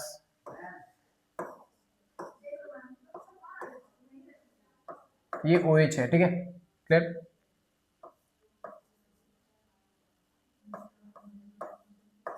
और ये NO2 है, ऑर्थोनाइट्रोफिनॉल। ऑर्थोनाइट्रोफिनॉल, फिनॉल का जो OH है और नाइट्रो का जो O है, इसके बीच में हाइड्रोजन बॉन्डिंग हो जाता है, and this hydrogen bonding is intramolecular hydrogen bonding. क्या होता है intramolecular hydrogen bonding? Intramolecular hydrogen bonding जो कि एक ही कंपाउंड के अंदर होता है। पूरा का पूरा ऑर्थोनाइट्रोफिनॉल जो है वो एक कंपाउंड है, और इस एक कंपाउंड के अंदर जो है वो बॉन्डिंग हो रहा है। क्या दो कंपाउंड लग रहे हैं क्या इसमें? नहीं, ये पूरा का पूरा ऑर्थोनाइट्रोफिनॉल एक ही कंपाउंड है, और एक ही कंपाउंड के अंदर अगर हाइड्रोजन बॉन्डिंग होता है तो that is considered as intramolecular hydrogen bonding. ठीक है, क्लियर। तो यहाँ पे इंट्रामोलिकुलर हाइड्रोजन बॉन्डिंग है। वहीं पे जब हम पैरानाइट्रोफिनॉल की बात करते हैं तो वो आपस में तो नहीं करता, बट दो अलग अलग पैरानाइट्रोफिनॉल जो है वो आपस में हाइड्रोजन बॉन्डिंग कर लेते हैं। यहाँ देखो, यहाँ पे ये हमारे पास ये एक पैरानाइट्रोफिनॉल है और यहाँ पे एक और पैरानाइट्रोफिनॉल है। इस पैरानाइट्रोफिनॉल का जो OH है और दूसरे वाले पैरानाइट्रोफिनॉल का जो NO2 है, ये आपस में हाइड्रोजन बॉन्डिंग करता है। ठीक, तो this are known as intermolecular hydrogen bonding. लिखा हुआ है ना इंटरमोलिकुलर, अलग अलग मॉलिक्यूल्स के बीच में जब हाइड्रोजन बॉन्डिंग होता है। वहीं पे इंट्रामोलिकुलर में बस एक ही कंपाउंड है, दैट इज ऑर्थोनाइट्रोफिनॉल, और ये आपस में ही हाइड्रोजन बॉन्डिंग कर लेता है, known as intramolecular hydrogen bonding. और इंट्रामोलिकुलर हाइड्रोजन बॉन्डिंग होने की वजह से इंटरमोलिकुलर हाइड्रोजन बॉन्डिंग एक्चुअल में मोर एक्सटेंसिव होता है। ठीक, ये बॉन्डिंग ज़्यादा स्ट्रॉन्ग होगा क्योंकि ज़्यादा मॉलिक्यूल्स जुड़ेंगे, मॉलिकुलर मास ज़्यादा होगा, मॉलिकुलर मास ज़्यादा होगा, बॉइलिंग पॉइंट ज़्यादा होगा। बॉइलिंग पॉइंट ज़्यादा होगा तो जब हम इसे एक बीकर में डाल के डिस्टिलेशन मेथड से सेपरेट करना चाहेंगे, जब हम इस बीकर में डाल के इसे डिस्टिलेशन मेथड से सेपरेट करना चाहेंगे तो ये सेपरेट जो है वो आसानी से हो जाएगा, क्योंकि जो पैरानाइट्रोफिनॉल है उसका बॉइलिंग पॉइंट ज़्यादा होने की वजह से वो बीकर में ही रहेगा, और वहीं पे जो ऑर्थोनाइट्रोफिनॉल है उसका बॉइलिंग पॉइंट कम होने की वजह से वो वेपर में कन्वर्ट होने लग जाता है। बट डिस्टिलेशन में बहुत सारे डिस्टिलेशन होते हैं। You have heard about steam distillation, sorry simple distillation, fractional distillation, but यहाँ पे जो मेथड यूज़ किया जाता है वो स्टीम डिस्टिलेशन है। करते क्या है, ये जो हमारे पास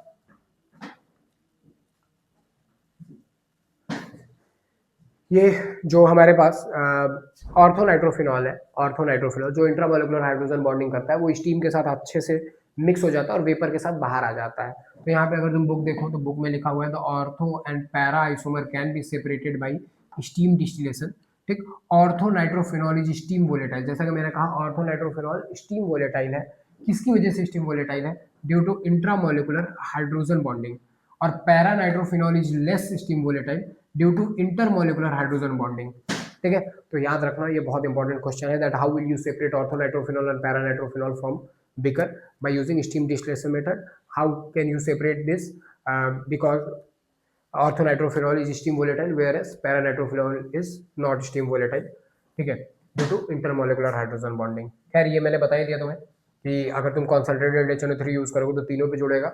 वैसे ही अगर तुमने ब्रोमिनेशन किया ब्रोमीन वाटर के साथ, ब्रोमीन वाटर होता है ब्रोमीन वाटर, ब्रोमीन वाटर होता है ढेर सारा ब्रोमीन, ढेर सारा ब्रोमीन। जब हम ढेर सारा ब्रोमीन लेंगे, और फिनॉल का बिहेवियर कैसा है, फिनॉल का बिहेवियर ऑर्थो पैरा डायरेक्टिंग है, लेकिन उसके साथ साथ स्ट्रॉन्ग रिंग एक्टिवेटर भी है। तो अगर उसे कुछ भी ज़्यादा दे दो ना, ज़्यादा दे दो, तो वो दोनों की जगह जोड़ने की जगह पे तीनों सारे पॉसिबल पोजीशन पे जोड़ देता है। तो ब्रोमीन तीनों पे जोड़ देगा। अगर हमने क्या यूज़ कर लिया इसमें, ब्रोमीन वाटर, तो हमें ब्रोमीन के स्ट्रेंथ को कम करना पड़ेगा। हम ब्रोमीन के स्ट्रेंथ को कम करने के लिए क्या करते हैं, हम Br2 तो डालते हैं बट बहुत स्मॉल अमाउंट में डालते हैं, ठीक, और Br2 को कार्बन डाइसल्फाइड में मिक्स करके डालते हैं। कार्बन डाइसल्फाइड में मिक्स करने की वजह से OH को ब्रोमीन कम अमाउंट में मिलता है। जब कम अमाउंट में मिलता है तो तीनों पे जोड़ने की जगह पे केवल ऑर्थो और पैरा पे जोड़ेगा, ठीक है। ये देखो यहाँ नजर आएगा तुम्हें, ठीक है। हमने OH में, यहाँ फिनॉल में हमने ब्रोमीन वाटर डाला है, ब्रोमीन वाटर डालने की वजह से तीनों पे जुड़ गया है, लेकिन वहीं पे ब्रोमीन को जब हम CH2 में डाल रहे हैं, और देखो एक और चीज़ है, टेम्परेचर कम रखा हुआ है इन्होंने, टेम्परेचर कम रखने की वजह से भी रिएक्टिविटी का ऑर्डर कम हो जाएगा। रिएक्टिविटी का ऑर्डर कम होगा तो ब्रोमीन जो है वो तीनों पे नहीं जुड़ पाएगा, तो केवल ऑर्थो और पैरा पे जुड़ेगा। वेरी इंपॉर्टेंट, ध्यान रखेंगे ये सारी चीज़ें, ठीक है। इसके बाद अगर मैं बात करूँ तो हमें कुछ नेम रिएक्शंस पढ़ना पड़ जाएगा। नेम रिएक्शंस बताता हूँ मैं, देखो अगर तुम्हारे पास फिनॉल है, ये ये चार रिएक्शन मैं डिस्कस कर रहा हूँ, ये चारों रिएक्शन बहुत इंपॉर्टेंट है। इफ़ यू हैव फिनॉल, और अगर तुमने इसका रिएक्शन करना चाहे, एक बात तो सब लोग याद रखो कि जब भी फिनॉल का रिएक्शन करते हैं ना, तो पहले NaOH तो डालते ही डालते हैं। NaOH इसलिए डालते हैं ताकि इसका जो रिंग एक्टिवेशन बिहेवियर है वो थोड़ा कम हो जाए, ठीक। तो अगर मैं इसमें NaOH डालूंगा ना, NaOH, तो यहाँ पे ये ONA बना लेगा। ONA क्यों बनाएगा, पता है सब लोगों को कि फिनॉल क्या है, एसिड है, और NaOH क्या है, बेस है। एसिड और बेस क्या बनाता है, सॉल्ट बनाता है। तो इसका OH और इसका H मिलकर H2O बना के बाहर हो जाएगा, और इस O पे Na जाके जुड़ जाएगा, सोडियम फेनोक्साइड। अगर तुमने सोडियम फेनोक्साइड में, अगर तुमने सोडियम फेनोक्साइड में कार्बन डाइऑक्साइड डाला पहले, ठीक है, कार्बन डाइऑक्साइड डाला पहले, और बाद में अगर तुमने इसमें H+ डाल दिया, पहले CO2 डाला, बाद में तुमने H+ डाल दिया, तो होगा क्या, एक्चुअल में जो तुम्हारे पास फिनॉल था उसके फिनॉल के ONA तो यहीं रहेगा, ऑर्थो पे कार्बोक्सिलिक एसिड जुड़ जाएगा, ठीक है। बहुत इंपॉर्टेंट नेम रिएक्शन है, बहुत इंपॉर्टेंट। अगर तुमने फिनॉल में कार्बन डाइऑक्साइड गैस पास किया, लगातार पास करते गए, तो ऑर्थो पे कार्बोक्सिलिक एसिड ग्रुप जुड़ जाता है, ठीक है, केवल ऑर्थो पे, पैरा पे नहीं। अब ये नेम रिएक्शन है तो इसके मैकेनिज्म की बात नहीं कर रहा हूँ मैं यहाँ पे। ऑर्थो पे केवल और केवल कार्बोक्सिलिक ग्रुप जुड़ जाता है, COH जुड़ जाता है, और ये जो ONA तुम देख रहे हो, ONA, ठीक है, मैंने बाद में क्या डाला इसमें, H डाला, तो ये Na की जगह पे वापस से क्या मिल जाएगा तुम्हें, यहाँ पे H मिल जाएगा, ठीक। तो तुम्हें वापस से यहाँ पे H मिल जाएगा। तो इस तरह से हम बना लेंगे क्या, पहले फंक्शनल ग्रुप OH था, बटा फंक्शनल ग्रुप कार्बोक्सिलिक एसिड हो गया, पता है ना, सीनियरिटी टेबल में ये पहले है। इसका नाम हो जाएगा ortho hydroxy, ortho hydroxy benzoic acid, ortho hydroxy benzoic acid, और also known as salicylic acid, इसे सैलिसिलिक एसिड कहते हैं, ध्यान रहे, बहुत इंपॉर्टेंट है सैलिसिलिक एसिड। बट इसी सोडियम फेनोक्साइड में, इसी सोडियम फेनोक्साइड में अगर तुम कार्बन डाइऑक्साइड की जगह पे क्लोरोफॉर्म यूज करो, CHCl3, ठीक है, क्लोरोफॉर्म यूज करो, NaOH तो है ही, डला ही हुआ है NaOH तो, NaOH, और इसमें भी बाद में H+ यूज कर लो, ठीक। अगर तुम क्लोरोफॉर्म यूज करते हो तो ध्यान रहे कि ये ऑर्थो पे CHO जोड़ देता है, ऑर्थो पे CHO जोड़ देता है एंड बिकम्स सैलिसल डिहाइड,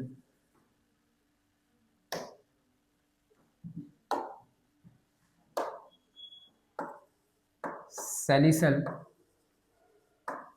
डिहाइड, सैलिसल डिहाइड बन जाएगा। ये जो ऊपर वाला रिएक्शन है, this reaction is known as Kolbe's reaction, Kolbe's reaction कहते हैं ऊपर वाले को, जब हमने फिनॉल में कार्बन डाइऑक्साइड गैस डाला। और नीचे वाला जो रिएक्शन है वो है रीमन टीमन रिएक्शन, रीमन टीमन रिएक्शन, ठीक है, क्लियर। ये दोनों नेम रिएक्शन बहुत ही ज़्यादा इंपॉर्टेंट है, बहुत ज़्यादा इंपॉर्टेंट है। रीमन टीमन में मैं बता देना चाहता हूँ, एक इंटरमीडिएट भी बनता है, कार्बीन की वजह से बनता है वो इंटरमीडिएट। कार्बीन मतलब कि यहाँ से एक क्लोरीन हटा के CHCl2 वो ऑर्थो पे पहले जोड़ते हैं इंटरमीडिएट में, ठीक है, एक क्लोरीन हटा देते हैं, और CH Cl2 जोड़ते हैं, बाद में वो CH Cl2 जो है खुद को एल्डिहाइड में कन्वर्ट कर लेता है। मैं दिखाता हूँ, नहीं समझ आ रहा होगा।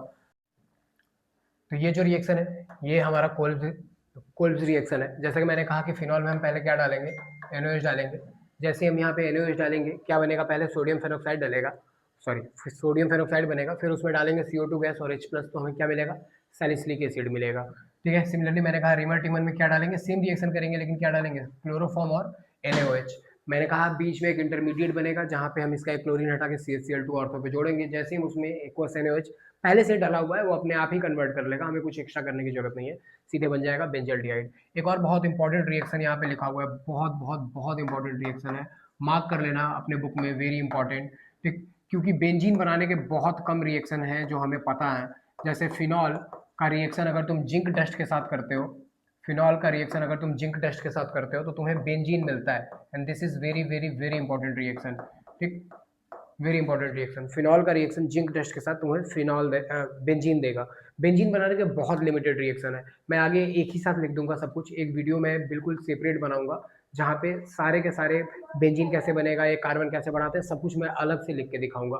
ठीक है, बट बेंजीन बनाने का याद रखना ये एक मेथड जो मैं बाद में भी डिस्कस करूंगा, that how will you form benzene from any functional group. Chlorobenzene है, फिनॉल आ जाओ, फिनॉल से में जिंक डस्ट डालो, बेंजीन बन जाएगा। ठीक है, और एक और बहुत इंपॉर्टेंट सा रिएक्शन है यहाँ पे, ऑक्सीडेशन। ठीक है, अगर तुम फिनॉल का विग्रस ऑक्सीडेशन करते हो, फिनॉल का अगर विग्रस ऑक्सीडेशन करते हो, विग्रस ऑक्सीडेशन का मतलब है कि बहुत स्ट्रॉन्ग ऑक्सीडाइजिंग एजेंट अगर तुम यूज करते हो, पोटेशियम डाइक्रोमेट या पोटेशियम परमैंगनेट, इसके स्ट्रेंथ को और बढ़ाने के लिए H2SO4 अगर तुम यूज कर लो तो ये बहुत ही अजीब सा स्ट्रक्चर बना लेगा, बेंजीन अपना मॉलिक्यूलर स्ट्रक्चर खो देगा। ठीक है, और यहाँ पे 3 पाई बॉन्ड की जगह पे केवल 2 पाई बॉन्ड बनेगा, एक डबल बॉन्ड हो ऊपर आएगा, एक डबल बॉन्ड हो नीचे आएगा, इसका नाम हो जाएगा benzoquinone, and this is very very very important.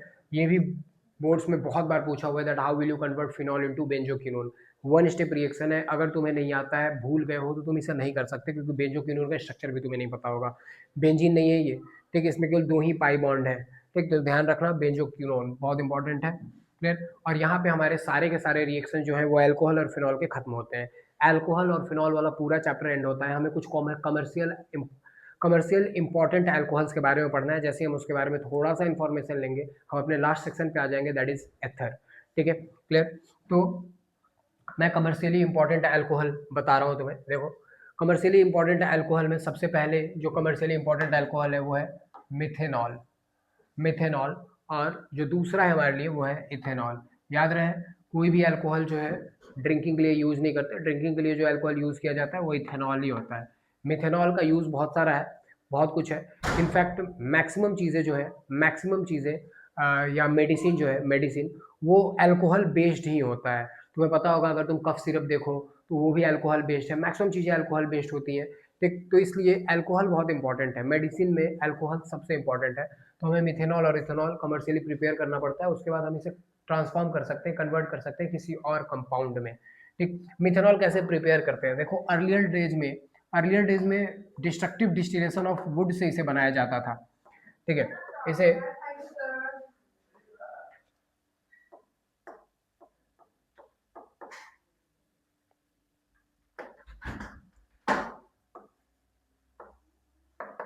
Earlier इसे डिस्ट्रक्टिव डिस्टिलेशन ऑफ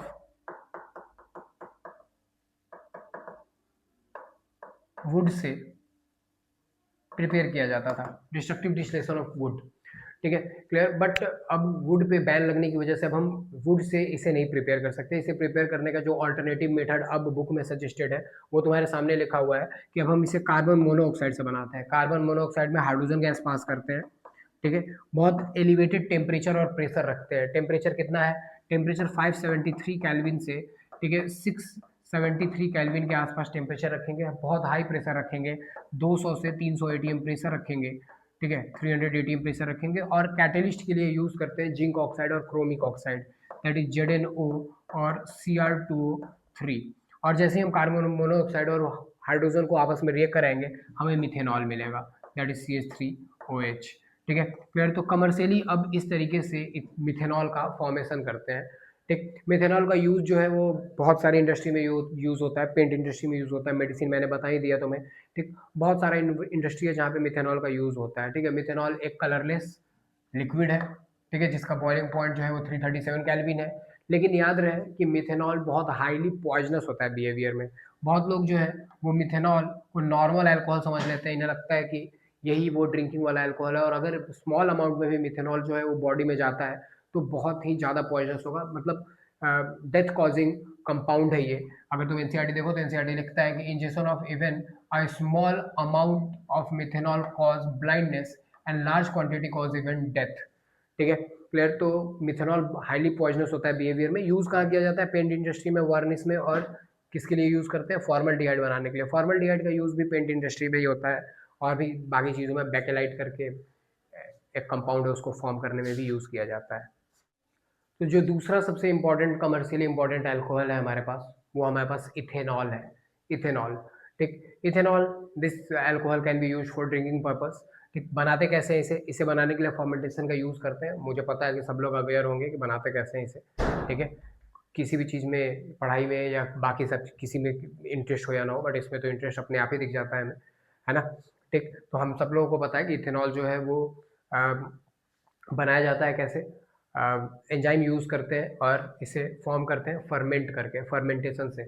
बहुत सारी चीज़ों का फर्मेंटेशन हो सकता है, पता है तुम्हें, राइस का फर्मेंटेशन हो सकता है, फ्रूट का फर्मेंटेशन हो सकता है, ग्रेप्स का फर्मेंटेशन हो सकता है, बहुत सारी चीज़ों का फर्मेंटेशन करके हम उससे इथेनॉल बना सकते हैं। एनसीईआरटी में इन्होंने शुगर केन का फर्मेंटेशन किया है।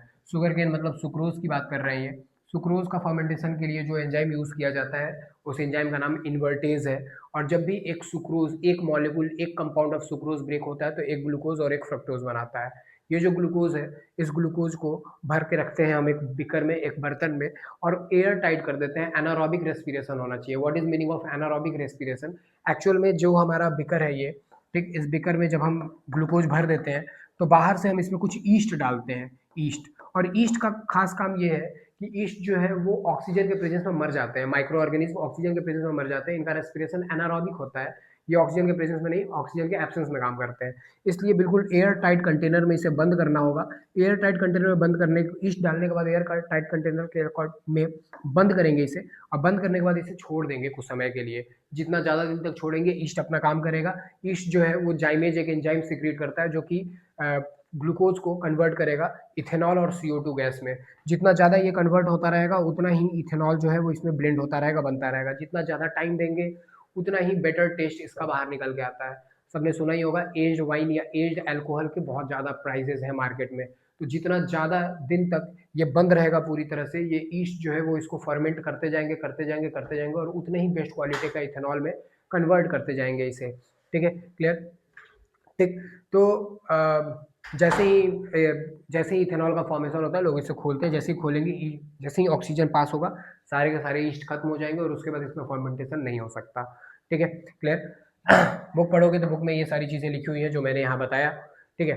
एक और बात याद रखने वाली बात है कि इथेनॉल का काम केवल ड्रिंकिंग पर्पस के लिए नहीं होता है, ये मेडिसिन में भी यूज होता है, हाईली मेडिसिन में यूज होता है ये। ठीक है। मिथेनॉल मेडिसिन में हम डायरेक्ट नहीं यूज कर सकते क्योंकि वो हाईली पॉइजनस था, तो उसे कन्वर्ट करके यूज करते हैं मेडिसिन में। बट इथेनॉल को हम डायरेक्टली कफ सिरप वगैरह में डायरेक्टली यूज कर किया जा सकता है। ठीक है। तो जो कमर्शियल अल्कोहल है, अगर उसे पेंट इंडस्ट्री में यूज़ करना है या वार्निश में यूज़ करना है या किसी और चीज़ में यूज़ करना है इथेनॉल को, ठीक है, तो उसे अनफिट कर दिया जाता है ड्रिंकिंग पर्पस के लिए। उसे ड्रिंकिंग पर्पस के लिए यूज़ ना किया जाए, इसके लिए उसमें 2 चीज़ें ऐड करी जाती हैं जो याद रखना है तुम्हें। उसमें ऐड करा जाता है, ठीक है, एक कॉपर सल्फेट। कॉपर सल्फेट से उसमें उसका कलर चेंज हो जाता है, और उसमें ऐड करते हैं पाइरिडीन। उसमें ऐड करते हैं पाइरिडीन। पाइरिडीन जो है वो नाइट्रोजन कंटेनिंग कंपाउंड है, बहुत फाउल स्मेलिंग लिक्विड होता है, बहुत गंदा बदबू करता है, तो उससे उसका टेस्ट खत्म हो जाता है। ठीक है, क्लियर? तो ये 2 चीज़ें ऐड की करी जाती हैं इथेनॉल में, ताकि वो अनफिट हो जाए ड्रिंकिंग के लिए। क्या क्या बताया मैंने? Copper sulphate to give it colour and pyridine to give it a foul smell. ठीक। और this process is known as denaturation of alcohol. This process is known as denaturation of alcohol. तो इस तरह से अल्कोहल को denature कर देते हैं। ठीक है, क्लियर? एंड आई गेस कि यहाँ पे हमारा अल्कोहल का सारा पोर्शन जो है वो खत्म हो जाता है, अल्कोहल और फिनॉल का। और अब हमें जाना पड़ेगा कहाँ? एथर के प्रिपरेशन में, एथर में। ठीक है, तो अब हम स्टार्ट करेंगे एथर। एथर एथर का प्रिपरेशन बहुत आसान सा है, दो ही तरीके हैं एथर बनाने के, मात्र दो तरीके। एक dehydration of alcohol, dehydration of alcohol. अब तुम लोग बोलोगे कि अल्कोहल का डिहाइड्रेशन तो एल्कीन बना था, बिल्कुल सही। अगर तुम्हारे पास एक C2H5OH है, C2H5OH, और अगर तुमने इसमें H प्लस डाल के हीट करा 443 केल्विन टेम्परेचर पे, 443 केल्विन टेम्परेचर पे, तो तुम्हें एक एल्कीन मिलेगा, that is CH2 double bond CH2, CH2 double bond CH2। लेकिन अगर तुमने गलती से या जानबूझ के, कैसे भी ठीक, अगर तुमने यहाँ पे H प्लस डाला 413 केल्विन टेम्परेचर पे, अगर तुमने टेम्परेचर कम रखा तो कहानी बदल जाएगी। क्या हो जाएगी? एक्चुअल में ये जो C2H5 बनता है ना, C2H5, ठीक, सॉरी,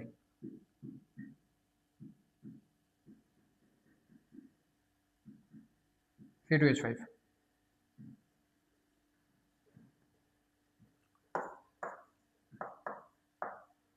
C2H5, इसका OH हटता है और जो दूसरा एक और मॉलिक्यूल यूज होता है लोअर टेम्परेचर पे। ठीक है, होता क्या है, मैं यहाँ से समझाता हूँ। देखो, तुम लोग को याद होगा मैंने डिहाइड्रेशन ऑफ अल्कोहल बताया था कि एल्कीन कैसे बनता है।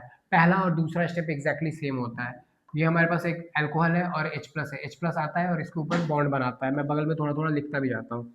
पहले हमारे पास C2H5OH है और हमारे पास कैटलिस्ट के लिए H प्लस है। H प्लस यहाँ पे अटैक करता है और बनाता है C2H5OH और यहाँ पे आ जाता है पॉजिटिव चार्ज। अगले स्टेप में अगर तुम्हें याद हो तो अगले स्टेप में मैं H2O, क्योंकि याद है बहुत बार बोल चुका हूँ, अब तक तो तुम लोग को याद हो गया होगा कि मैं हर बार बोलता हूँ कि ऑक्सीजन जो है वो दो से ज़्यादा बॉन्ड नहीं बना सकता। यहाँ पे ऑक्सीजन कितने बॉन्ड बनाता हुआ नजर आ रहा है? 3।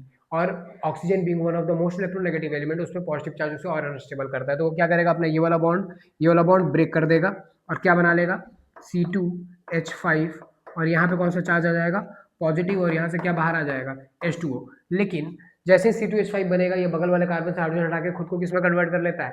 एल्कीन में। लेकिन ये सारा कहानी 443 केल्विन पे होता है। 413 केल्विन पे क्या होता है? 413 केल्विन पे कि एक और मॉलिक्यूल यूज आ जाता है यहाँ पे C2H5OH, और टेम्परेचर कम होने की वजह से जैसे ही ये ब्रेक होता है, टेम्परेचर कम होने की वजह से ये रिएक्शन बहुत फास्ट नहीं होता। तो जैसे ही यहाँ से H2O ब्रेक होता है, तो इस C2H5 के कार्बोकैटायन बनने से पहले ये पूरा का पूरा ग्रुप आके C2H5 पे अटैक कर देता है। ठीक है, पूरा का पूरा ग्रुप आके C2H5 पे अटैक कर देता है और C2H5 कार्बोकैटायन नहीं बनता। ठीक है, क्या बनता है यहाँ पे? एक्चुअल में जो C2H5 तुम देख रहे हो, ये C2H5 और इस पे जो H2O जुड़ा हुआ है, ये H2O तो बाहर आ गया, ये O की तरफ से कार्बन पे आके जुड़ जाता है। ठीक है, तो C2, मैं थोड़ा इलेबोरेट करके लिख देता हूँ इसे, CH3 CH2, यहाँ पे आके O जुड़ जाता है, O इसका ऑक्सीजन, C2H5OH का ऑक्सीजन, ठीक, और O पे है एक H और इस पे एक और C2H5 है, और यहाँ पे आ जाता है पॉजिटिव चार्ज जुड़ने की वजह से। और फिर ऑक्सीजन यहाँ पे 3 बॉन्ड बना रहा है, तो अपना एक बॉन्ड तोड़ देगा, वापस से यहाँ पे हाइड्रोजन H प्लस के फॉर्म में निकल जाएगा और हमें मिल जाएगा एथर। यहाँ देखो एनसीईआरटी में बहुत बेटर समझ आएगा तुम्हें, यहाँ पे H2O रिमूव हो रहा है और उसी टाइम पे C2H5OH का जो एक पोर्सन है वो आ रहा है, यहाँ पे बैक साइड से अटैक कर रहा है और यहाँ से ये रिमूव हो जा रहा है। याद रखना, ये बैक साइड से अटैक करता है and follows SN2 path, carbocation का फॉर्मेशन नहीं होने देता इस कार्बन के ऊपर, क्योंकि कार्बन के ऊपर कार्बोकैटायन का अगर फॉर्मेशन हो गया तो वो एल्कीन बना लेगा, और कार्बोकैटायन तभी बनेगा जब टेम्परेचर ज़्यादा हो, एलिवेटेड टेम्परेचर हो, 443 केल्विन से ज़्यादा हो। टेम्परेचर अगर कम है तो कार्बोकैटायन बनने से पहले बैक साइड से C2H5OH का अटैक होगा और वो बना देगा एथर। ठीक, ध्यान रखना, डिहाइड्रेशन ऑफ अल्कोहल से हम बनाएंगे एथर। क्लियर है? और जो दूसरा मेथड है वो क्या है हमारे पास? Williamson synthesis. तो अब मैं बताऊंगा विलियमसन सिंथेसिस, सबसे इंपॉर्टेंट है विलियमसन सिंथेसिस।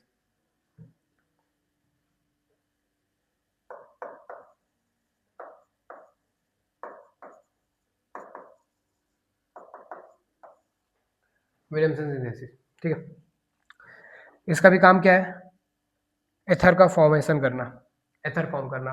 बट कैसे फॉर्म होता है? विलियमसन कहता है कि तुम्हारे पास एक अल्कोहल होना चाहिए और उस अल्कोहल का रिएक्शन करा दो पहले सोडियम के साथ और बना लो सोडियम एल्कोक्साइड, RONA। ठीक है, ऑर्गेनोमेटेलिक कंपाउंड बनाना है हमें, RONA बना लेना है, पहले सोडियम एल्कोक्साइड बना लेना है। और इस सोडियम एल्कोक्साइड का रिएक्शन, इस सोडियम एल्कोक्साइड का रिएक्शन तुम्हें कोई भी एल्काइल हैलाइड के साथ कर देना है। बहुत आसान सा रिएक्शन है, ठीक। तुम इसका रिएक्शन किसी भी एल्काइल हैलाइड के साथ कर सकते हो। बट एक बात याद रखना सब लोग कि ये जो एल्काइल हैलाइड है, ये जो एल्काइल हैलाइड है, ये alkyl halide must be primary. ये प्राइमरी होना जरूरी है। प्राइमरी क्यों? क्योंकि Williamson synthesis follows SN2 path, SN2 path follow करता है। और SN2 में रिएक्टिविटी का ऑर्डर क्या होता है? सबसे ज्यादा रिएक्टिव कौन होता है? Primary, secondary, tertiary.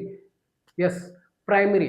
That's why इसका प्राइमरी होना जरूरी है। क्या इसका भी प्राइमरी होना जरूरी है? नहीं, मैंने ये नहीं कहा। मैंने कहा कि ये this can be anything, this is either primary, secondary, tertiary, फर्क नहीं पड़ता, क्योंकि इसे बैक साइड से अटैक करना है। बट इसका प्राइमरी होना जरूरी है। प्राइमरी होगा तो ये कार्बोकैटायन नहीं बनाएगा, तो बैक साइड से अटैक करेगा तो ये एथर का फॉर्मेशन कर सकता है। लेकिन अगर ये सेकेंडरी या टर्शियरी हुआ तो ये कार्बोकैटायन बना लेगा। और अगर ये कार्बोकैटायन बनाएगा तो एथर बनाने की जगह पे क्या बना लेगा? क्या बना लेगा एथर बनाने की जगह पे?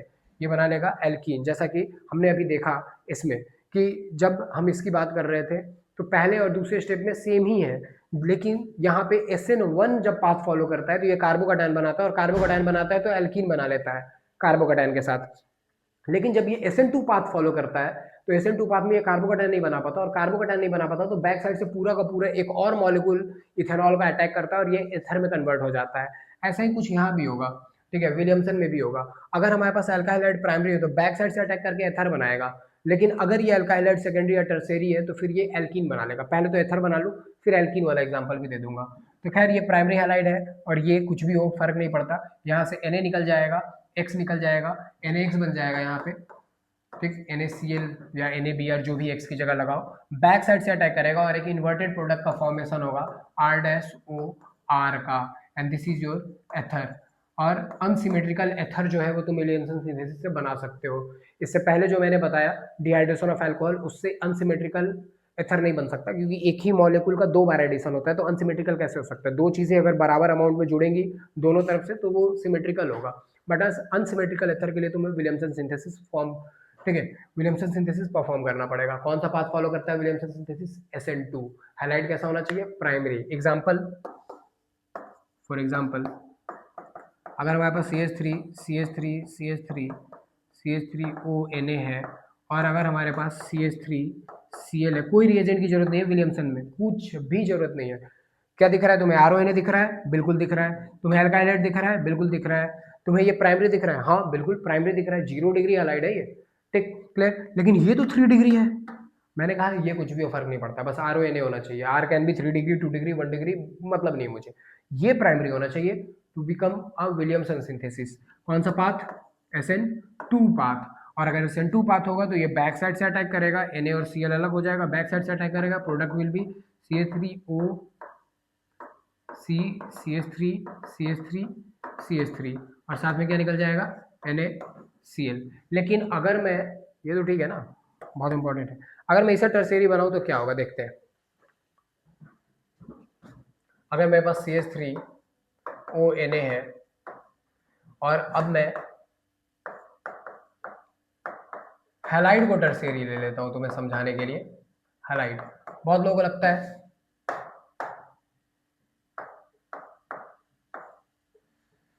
कि RONA है, बिल्कुल है। अल्काइल हाइड है, बिल्कुल है। जैसे दोनों मिलेगा एथर बनाने का। विलियमसन ऐसा कहता ही नहीं है, विलियमसन कहता है RONA होना चाहिए, बट अल्काइल हाइड का प्राइमरी होना जरूरी है। यहाँ पे ये बैक साइड से अटैक ही नहीं कर पाएगा। क्या होगा? यहाँ से क्लोरीन हटेगा और ये बनाएगा कार्बोकैटायन। जैसे ही कार्बोकैटायन बनेगा ये आएगा पीछे से दौड़ता हुआ भगता हुआ कि यहाँ पे आके जुड़ेगा, बट एक्चुअल में यहाँ से पहुंचने से पहले जैसे ही कार्बोकैटायन बनेगा ये बगल वाले कार्बन से हाइड्रोजन हटाएगा और फॉर्म कर लेगा CH3C डबल बॉन्ड CH2CH3, ठीक है।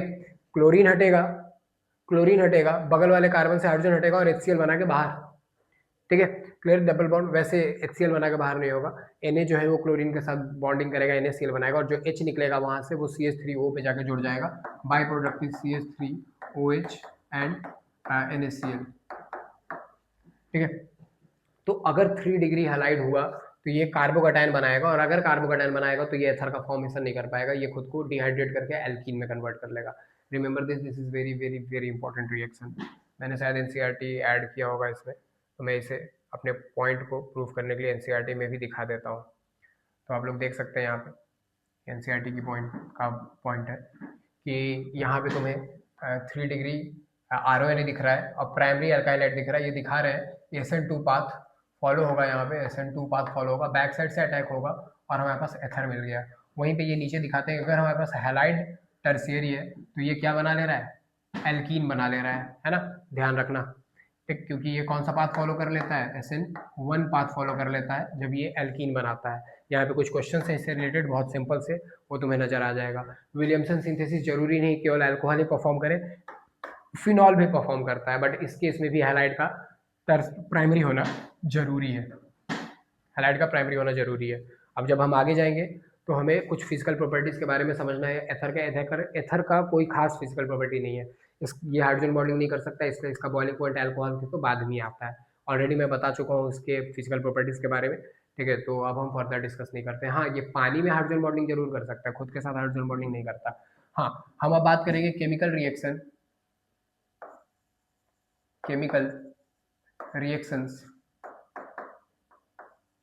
ऑफ एथर का, केमिकल रिएक्शंस ऑफ एथर का। एथर कौन कौन सा केमिकल रिएक्शन कर सकता है, एक बात याद रखना सब लोग कि एथर्स आर केमिकली इनर्ट, ठीक है, एथर जो है वो केमिकली इनर्ट होते हैं, एथर जो है वो केमिकली इनर्ट होते हैं, ये जनरली रिएक्शन में पार्टिसिपेट नहीं कर पाते, ठीक। एंड दैट्स वाई अगर तुमने ध्यान दिया हो तो जब भी हमने रिएक्शन किया ना ऑर्गेनोमेटेलिक कंपाउंड में, जब रिएक्टिव मेटल के साथ रिएक्शन किया है तो हमने एटमॉस्फेयर को इनर्ट बनाने के लिए एथर यूज किया था। रिमेंबर दैट ग्रिग्नार्ड्स रिएजेंट, जब एक अल्काइलाइड का रिएक्शन मैग्नीशियम के साथ होता है लेकिन किसके प्रेजेंस में, ड्राई एथर के प्रेजेंस में, तो एथर का यूज जो है वो ऑर्गेनिक केमिस्ट्री में जनरली चीज़ों को इनर्ट बनाने के लिए किया जाता है, इसलिए एथर में केमिकल रिएक्शन नहीं है सिवाय एक के। तो एक एक्सट्रीम कंडीशन में हम एथर के बॉन्ड को तोड़ सकते हैं। एक्सट्रीम कंडीशन मतलब कि कुछ स्ट्रॉन्ग एसिड्स यूज कर लिया जाए, हाई टेम्परेचर यूज कर लिया जाए, ढेर सारा एसिड यूज कर लिया जाए तो हम इसके बॉन्ड को ब्रेक कर सकते हैं, ठीक है। मैं बात कर रहा हूँ cleavage of CO bond in ether की, ठीक है। कैसे ब्रेक होता है वो अगर मैं बताऊं तो देखो, अगर हमारे पास एक एथर है ROR और अगर हमने एक स्ट्रॉन्ग एसिड यूज करा इसमें और थोड़ा टेम्परेचर हाई रखा तो कोई एक बॉन्ड जो है, कोई एक बॉन्ड यहाँ से ब्रेक हो जाएगा, ठीक है। तो एक बॉन्ड ब्रेक हो जाएगा, कोई भी एक बॉन्ड, सिमेट्रिकल एथर है। जैसे ही मैं सिमेट्रिकल बोलता हूँ सबके दिमाग में ये नहीं समझेंगे कि जो समझा रहा हूँ वो समझ लें, मैक्सिमम लोगों के दिमाग में होता है सिमेट्रिकल बोल दिया, अनसिमेट्रिकल होगा तो क्या हो जाएगा, बता रहा हूँ अनसिमेट्रिकल भी बताऊंगा, ऑब्वियसली बताऊंगा, पहले सिमेट्रिकल तो बता लो, ठीक है। तो ज़्यादा कूदने की जरूरत नहीं है, हम यही समझ सकते हैं, ठीक है। पहले सिमेट्रिकल समझ लेंगे, अनसिमेट्रिकल उसके बाद बता देता हूँ मैं। तो सिमेट्रिकल अगर एथर है तो दोनों में से कोई भी एक बॉन्ड टूट जाएगा, कोई भी एक बॉन्ड टूट जाएगा, ठीक। ये जो HX है ये किस में टूटेगा, H+ और X- में। सिमेट्रिकल है कहीं से तोड़ दो, ये तोड़ दो ये तोड़ दो फर्क नहीं पड़ता, इस पे क्या आएगा माइनस, इस पे क्या आएगा प्लस, ठीक है। प्लस जो है वो इस पे चला जाएगा और माइनस इस पे चला जाएगा, क्या बन जाएगा ROH और क्या बन जाएगा RX। ये हो गया सिमेट्रिकल का बात, ठीक। सिमेट्रिकल का बात क्या देखो एनसीईआरटी में भी लिखा हुआ है, सिमेट्रिकल एथर HX के साथ RX और ROH बनाता है, और यही कहानी जो है वो एथर एरोमेटिक एथर के साथ भी सेम कहानी है, सेम कहानी। लेकिन अनसिमेट्रिकल होगा तो क्या होगा उसे मैं समझाता हूँ, ठीक है, दूसरे तरीके से। देखो, अगर हमारे पास एक अनसिमेट्रिकल एथर है,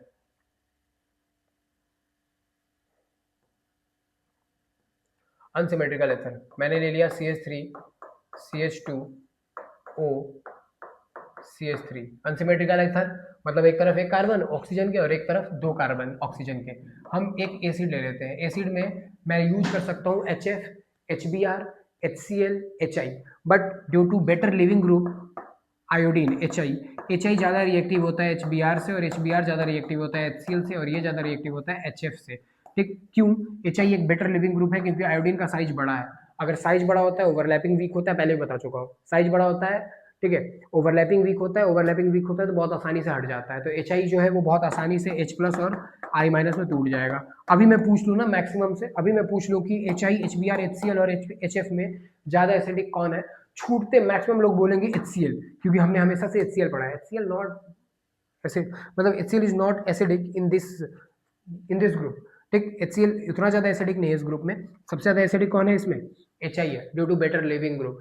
I बेटर ओवरलैपिंग नहीं कर पाता, हाइड्रोजन के साथ बेटर बॉन्डिंग नहीं कर पाता, तो यहाँ पे H जो है वो प्लस के फॉर्म में बहुत आसानी से रिमूव हो जाता है। ठीक है, क्लियर? ध्यान रखना यहाँ पे जो बेटर लिविंग ग्रुप है वो आयोडीन है, और इसलिए मैं अभी जो रिएक्शन करने वाला हूँ इन सब में वो मैं HI के साथ करने वाला हूँ, HI के साथ। HI इसलिए क्योंकि ये ऑलरेडी एथर रिएक्ट करने के लिए मान नहीं रहा है, हमें कुछ ऐसा यूज करना पड़ेगा जो थोड़ा रिएक्टिव तो हो।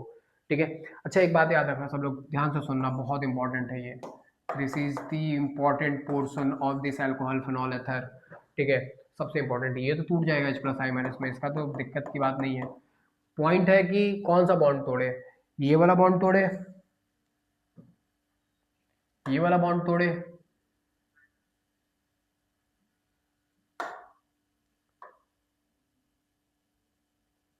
या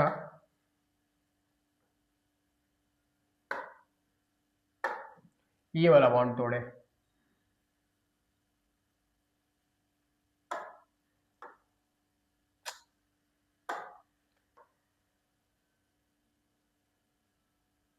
दोनों में से कौन सा बॉन्ड तोड़े, ये क्वेश्चन है।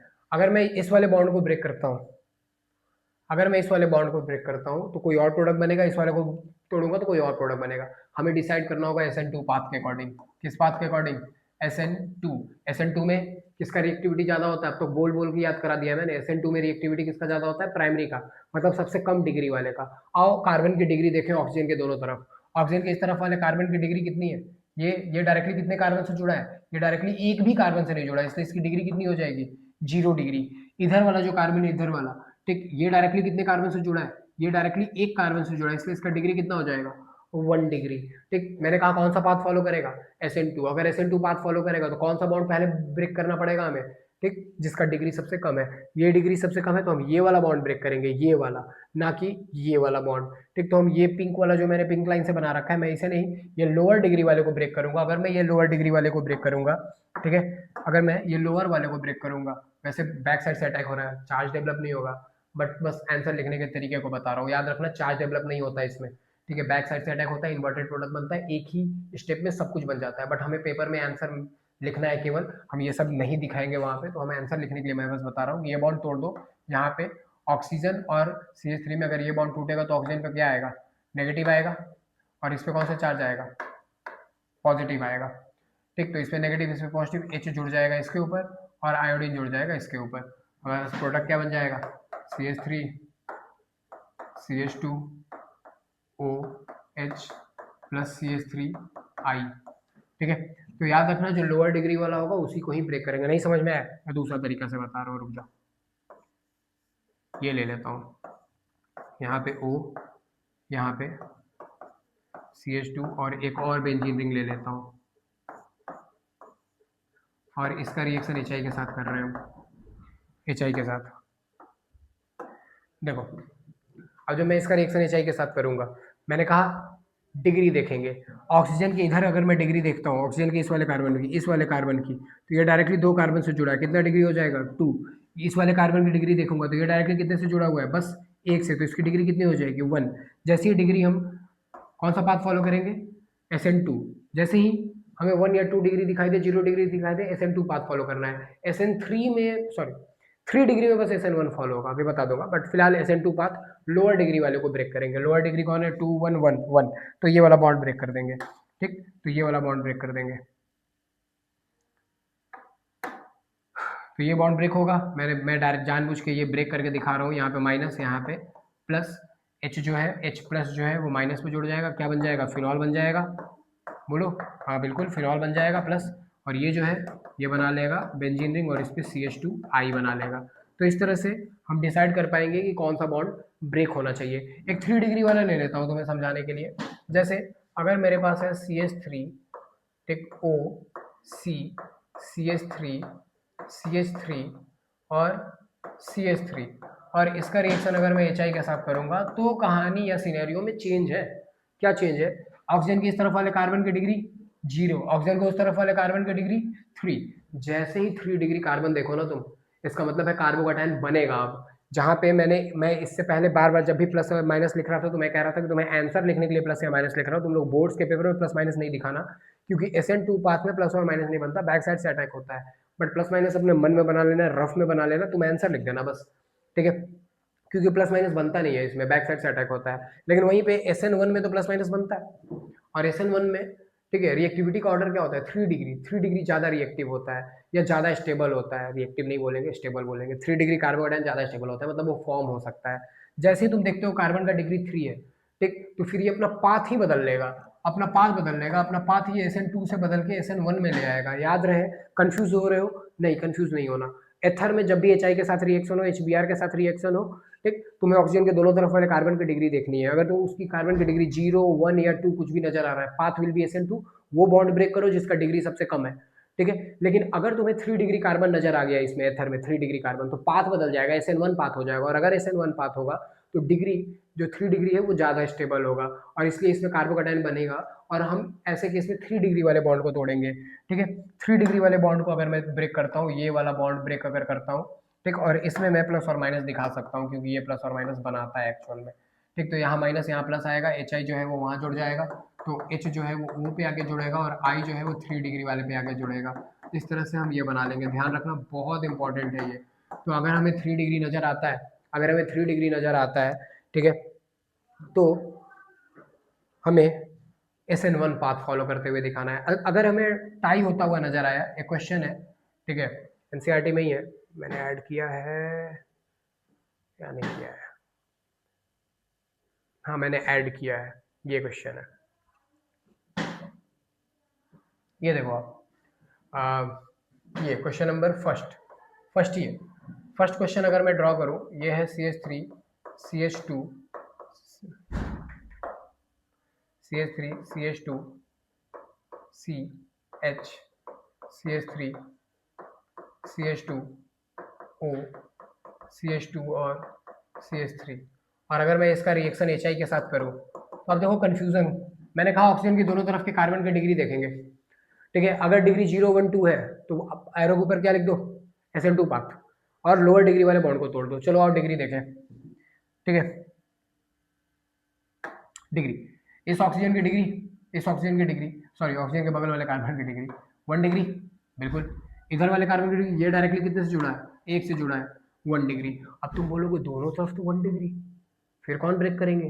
पहले तो पाथ डिसाइड कर लो, कौन सा पाथ है ये, SN2, अगर डिग्री 1 या 2 या 0 दिखाई दे रहा है, SN2 पाथ, ठीक है। जब टाई हो जाए तो उसके बाद वाले कार्बन की डिग्री देखते हैं, उसके बाद वाले कार्बन की, इस वाले कार्बन की डिग्री अगर मैं देखूंगा, ठीक है, क्लियर, तो ये डायरेक्टली कितने कार्बन से जुड़ा है, इधर अगर देखो, इधर वाले कार्बन की तरफ देखो, मत देखो ऑलरेडी जुड़ा हुआ है उधर, तो इसकी डिग्री हम 0 मान लेते हैं, ये डायरेक्टली किसी भी कार्बन से नहीं जुड़ा हुआ है, या अगर तुम मानते भी हो इस वाले कार्बन की डिग्री तो 1 डिग्री मान लो। बगल वाले कार्बन इसकी डिग्री अगर मैं देखूंगा, तो अगर मैं तीनों इसकी तरफ देखूँ तो 3 डिग्री मुझे नजर आएगा, ठीक है, बट 3 डिग्री देखते तुम SN1 मत लिख देना, क्योंकि ऑलरेडी डिसाइडेड है कौन सा पाथ फॉलो करेगा, SN2, ऑक्सीजन के बगल वाले कार्बन ही डिग्री पाथ डिसाइड कर लेते हैं कि SN1 होगा या SN2 होगा, ठीक, दोनों कार्बन जो है वो 1 डिग्री था, पाथ SN1 डिसाइड हो गया था, पाथ SN1 डिसाइड हो गया था, तो जो लोअर डिग्री वाला है वही बॉन्ड टूटेगा, ठीक, बाद वाले कार्बन की डिग्री 0, बाद वाले कार्बन की डिग्री 3, तो जो लोअर डिग्री वाला कार्बन है उसी वाले बॉन्ड को ब्रेक करेंगे, तो ये वाला बॉन्ड जो है वो ब्रेक हो जाएगा, और ये बॉन्ड ब्रेक होगा तो यहाँ आएगा माइनस, ये आएगा माइनस, यहाँ आएगा प्लस, H जो है वो यहाँ जुड़ जाएगा, I जो है वो यहाँ जुड़ जाएगा, ठीक है, और तुम्हें पता है हमें मिल जाएगा प्रोडक्ट, ठीक। तो ये बहुत इंपॉर्टेंट था जो अभी मैं तुम्हें दिखा रहा था, मैं तुम्हें NCERT में भी दिखा देता हूँ कि किस पेज पे लिखा हुआ है NCERT में ये, ठीक है, ये देखो, ये बार बार चिल्ला चिल्ला के NCERT कहता है कि तुम्हें कौन सा मैकेनिज्म यूज करना है, SN2 मैकेनिज्म यूज करना है अगर डिग्री 0, 1 या 2 दिखाई देता है, लेकिन अगर तुम्हें 3 डिग्री नजर आ जाए, लिखा है ना alkyl group is tertiary group, तो कौन सा पाथ फॉलो होगा यहाँ पे, SN1 पाथ फॉलो होगा। इसे दिखाने के लिए वो एक एग्जांपल और यूज करते हैं, 2 स्टेप दिखाते हैं SN1 में, याद है ना 2 स्टेप होता है, एक स्लो स्टेप, एक fast step, 2 step 2 step process है वो, एक में कार्बोकैटायन बनता है, एक में प्रोडक्ट बनता है, बट SN2 जो है वो सिंगल स्टेप रिएक्शन है, ठीक। तो ये सब मैंने बता दिया तुम्हें। उसके बाद NCERT में क्वेश्चन आ जाता है, जो क्वेश्चन अभी मैंने तुम्हें बताया, इसमें मैंने सारे क्वेश्चंस बता दिए, पहला दूसरा और तीसरा तीनों बता दिया मैंने, ठीक। तो यही था हमारे पास एथर में कि एथर का रिएक्शन कैसे करते हैं। उसके बाद अगर मैं नाइट्रेशन की बात करूं और हेलोजिनेशन की बात करूं तो इसमें कोई एक्सेप्शन नहीं है, जैसे फिनॉल था स्ट्रॉन्ग रिंग एक्टिवेटर, ऑर्थोपैरा, तीनों पे एक ही साथ जोड़ दे रहा था कॉन्सेंट्रेटेड डालने की वजह से, इसलिए उसमें डाइल्यूट डालना पड़ता था। एथर में ऐसा कुछ नहीं है, एथर रिएक्टिव ही नहीं होता, इसलिए जब हम एथर में Br2 डालते हैं तो हमें ऑर्थो और पैरा पे जुड़ा हुआ दिखाई देता है। उसके बाद अगर हम इसका नाइट्रेशन करें तो हमें NO2 जो है वो ऑर्थो और पैरा पे दिखाई देगा। फीडल क्राफ्ट करें तो CH3 जो है वो ऑर्थो पैरा पे दिखाई देगा। फीडल क्राफ्ट असाइलेशन करें तो CH3CO भी हमें ऑर्थो और पैरा पे दिखाई देगा। फीडल क्राफ्ट हेलोजिनेशन, ठीक है। और अगर ये सब में कुछ भी अगर प्रॉब्लम हो रहा है तो जो बेसिक्स का सेकंड लेक्चर था, ठीक है, जहाँ मैंने रेजोनेंस का बात किया था, वहाँ पे आप जाके देख सकते हो, ठीक है, कि मैंने कैसे बताया था कि कौन ऑर्थो होगा कौन पैरा होगा, ठीक है, क्लियर। यहाँ पे एक बहुत बड़ा चैप्टर था अल्कोहल फ्लोरोएथर, और यहाँ पे हम इस चैप्टर के लास्ट में आ चुके हैं, ठीक। यहाँ पे हमारा ये चैप्टर कंप्लीट होता है। सारे के सारे क्वेश्चंस एनसीईआरटी के इंटेक्स के सॉल्व अनसॉल्व सारे सॉल्व करें, एक्सरसाइज के भी क्वेश्चंस करें।